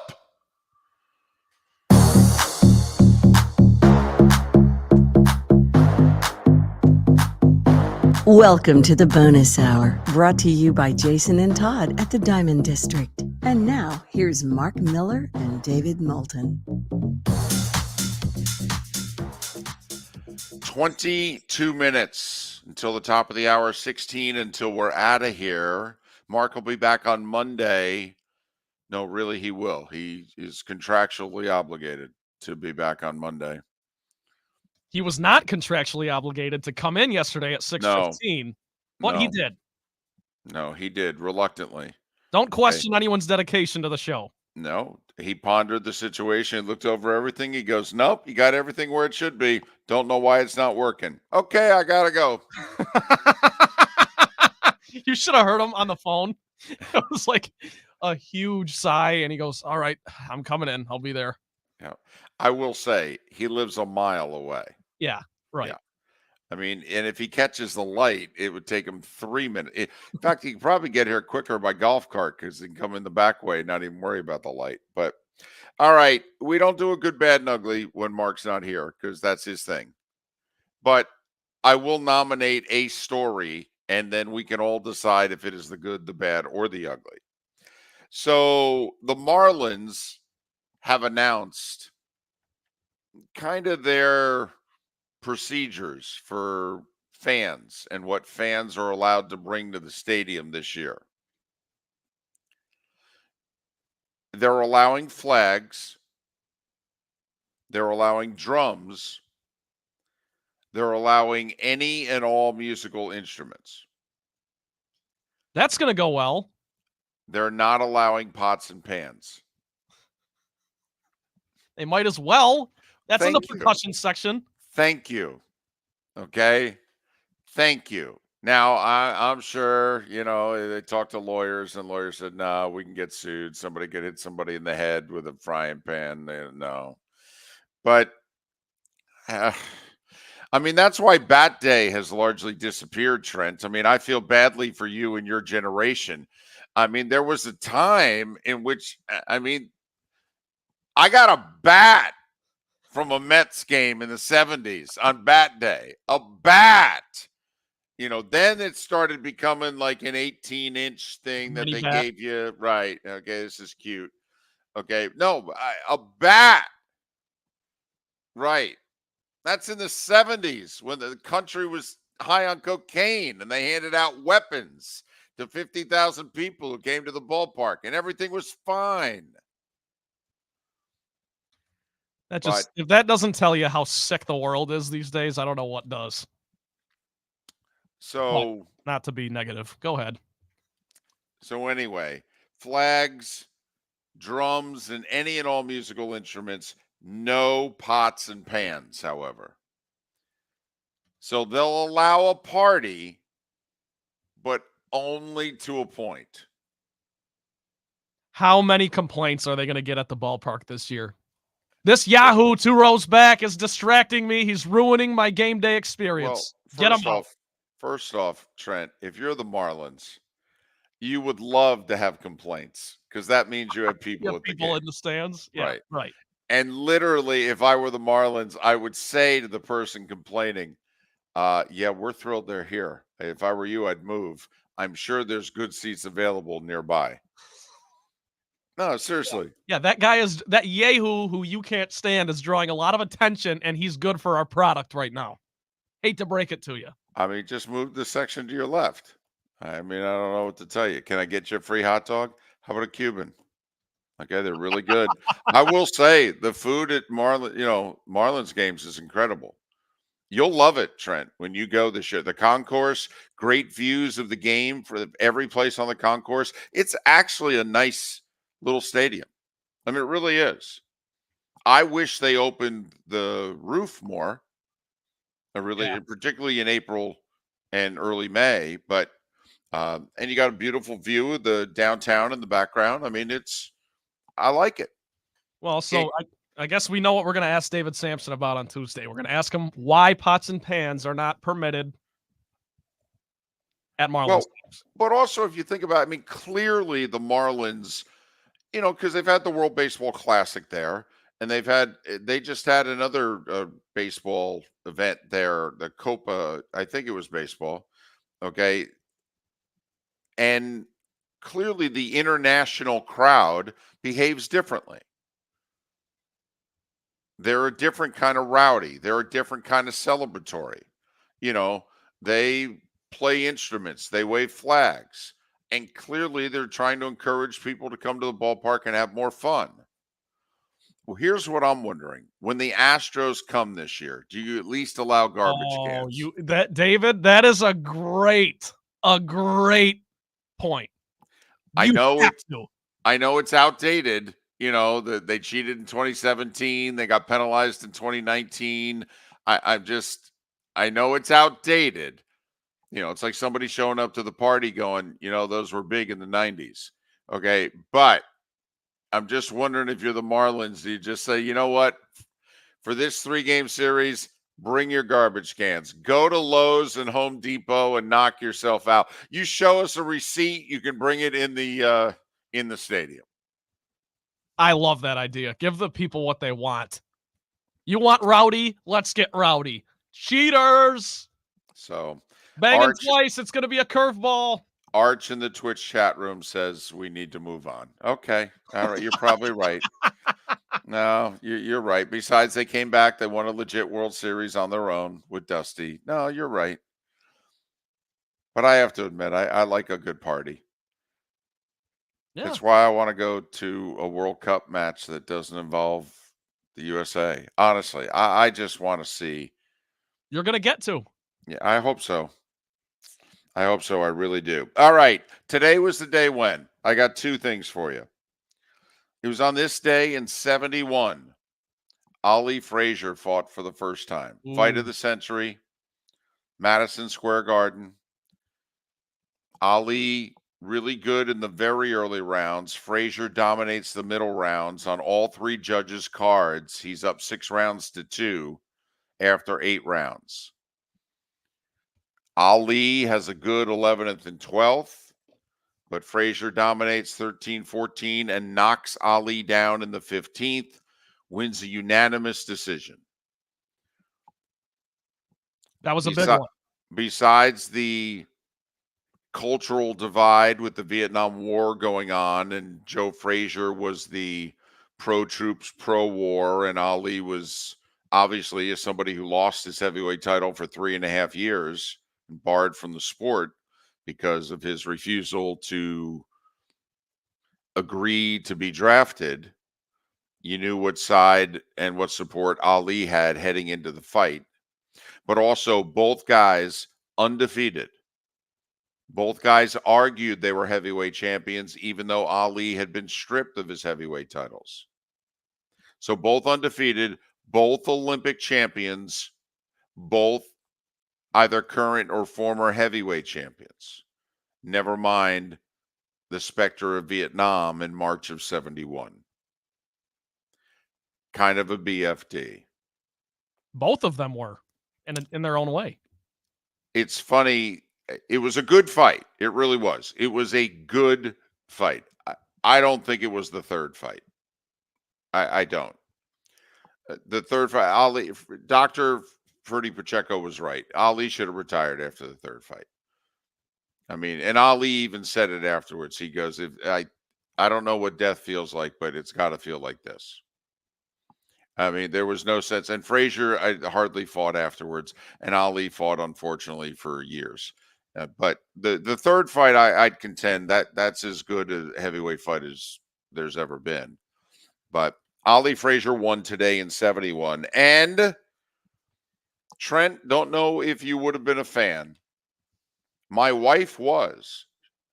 She won't. I don't know if she'll admit to that now. You know, she's a, minister's daughter, professional with a master's, has Right. raised a daughter with a master's, proud grandmother. All Who was she right. a fan of? What was she a fan of? Beavis and Butthead debuted today in 93. Yeah, that's great. My wife loved it. If you like rock music, I mean, that's just it comes with the territory. She absolutely loved it. We met in late 93. I remember watching Beavis and Butthead with her in 94. And I kind of looked at her and she's like, "This is great. This is funny." And I would look at her going, "You're hot, but I'm worried about you." This is a little bit of a red flag. It was, and so of course the only thing I would do, to pretend that I was into the show is I would go, and she'd be like, "Stop it." Which fit in pretty well. David, I check this music website every day when Mark does this in case there's a big happening on this day in music history because I love the music history. Today in 1973, you'll appreciate this. Paul McCartney fined 100 pounds for growing cannabis at his farm in Scotland. He claimed some fans gave the seeds to him and he didn't know what they would grow. There's Right. 1973 for you. Mm-hmm. Yep, that's my story. And I'm sticking to it. 100 pounds more broke, I guess. We don't believe a word of it, Paul, but that's okay. Times have changed. Now you're allowed to do it legally and make millions off of it. All right. Last weekend of the big conference, college basketball regular season. Got a lot going on this weekend. First off, South Florida needs to keep on keeping on tomorrow. They're at Tulsa, 3:00. Got to keep winning, boys. You're 23-5. I know according to the net, they wouldn't get an at-large. I will say this, though. They've moved up to 73. And normally that's 30 spots too high. There have been a couple of mid-majors who have gotten, when it was the RPI world, who actually received an at-large with an RPI in the 70s. There was a team recently that received an at-large with a net that was 71. All right? I mean, I understand in normal times, South Florida has no shot at an at-large. I'll say it again. What's the winning streak at? 15? Yeah. They win tomorrow, 16. They win 2 games in the conference tournament. An 18-game winning streak. And you're going to lose that? Yeah. And 26-5 in the American final. Are we sure? I mean, if you're the tournament selection committee, isn't this one of those times in which you go, yeah, I get the metrics and all that, but I don't know what to tell you. Yes. By the way, I'm with you. I've been with you on since the jump on this, but the problem is we're in the minority. I think, of course, they should be in 18 games in a row. Go ahead. FAU's net is in the top 30, but SMU's net is 55. South Florida just whooped them. Yep. By the way, last time South Florida lost was January 7th. Hello. It was still football season. It was still the regular season in football. Yes, it was, at least in the NFL. So, all right, a lot going on this weekend. Kentucky, Tennessee, tomorrow, 4 o'clock CBS. Do you think this is where we start to see the Volunteers unravel? Well, I'll say this, Trent, because the selection committee largely ignores the very end of the major conference tournaments. Right, because they wrap up on either late Saturday or on Selection Sunday, and by that point, the committee has pretty much made up their mind.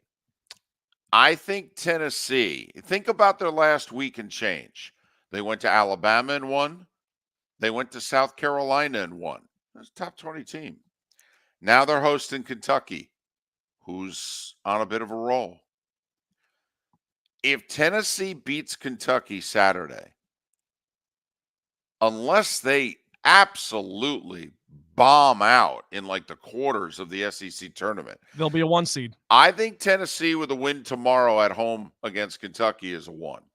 Now, it depends where you look, but to your point earlier, David, some bracketologists already have Tennessee as a 1 seed, the final one, number 4 overall.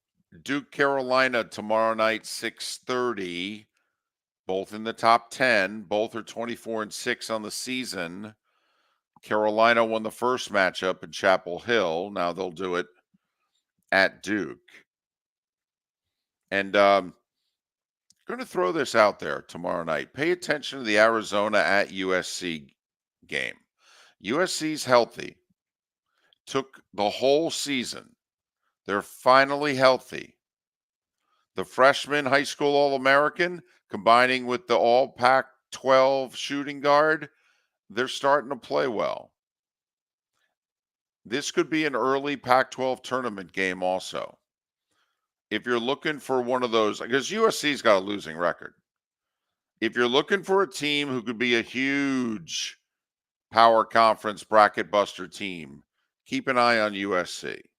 Find themselves on the 12 line on Selection Sunday. I could see it, David. Why not? UConn's at Providence. Providence needs a win tomorrow to get in. Have a great weekend.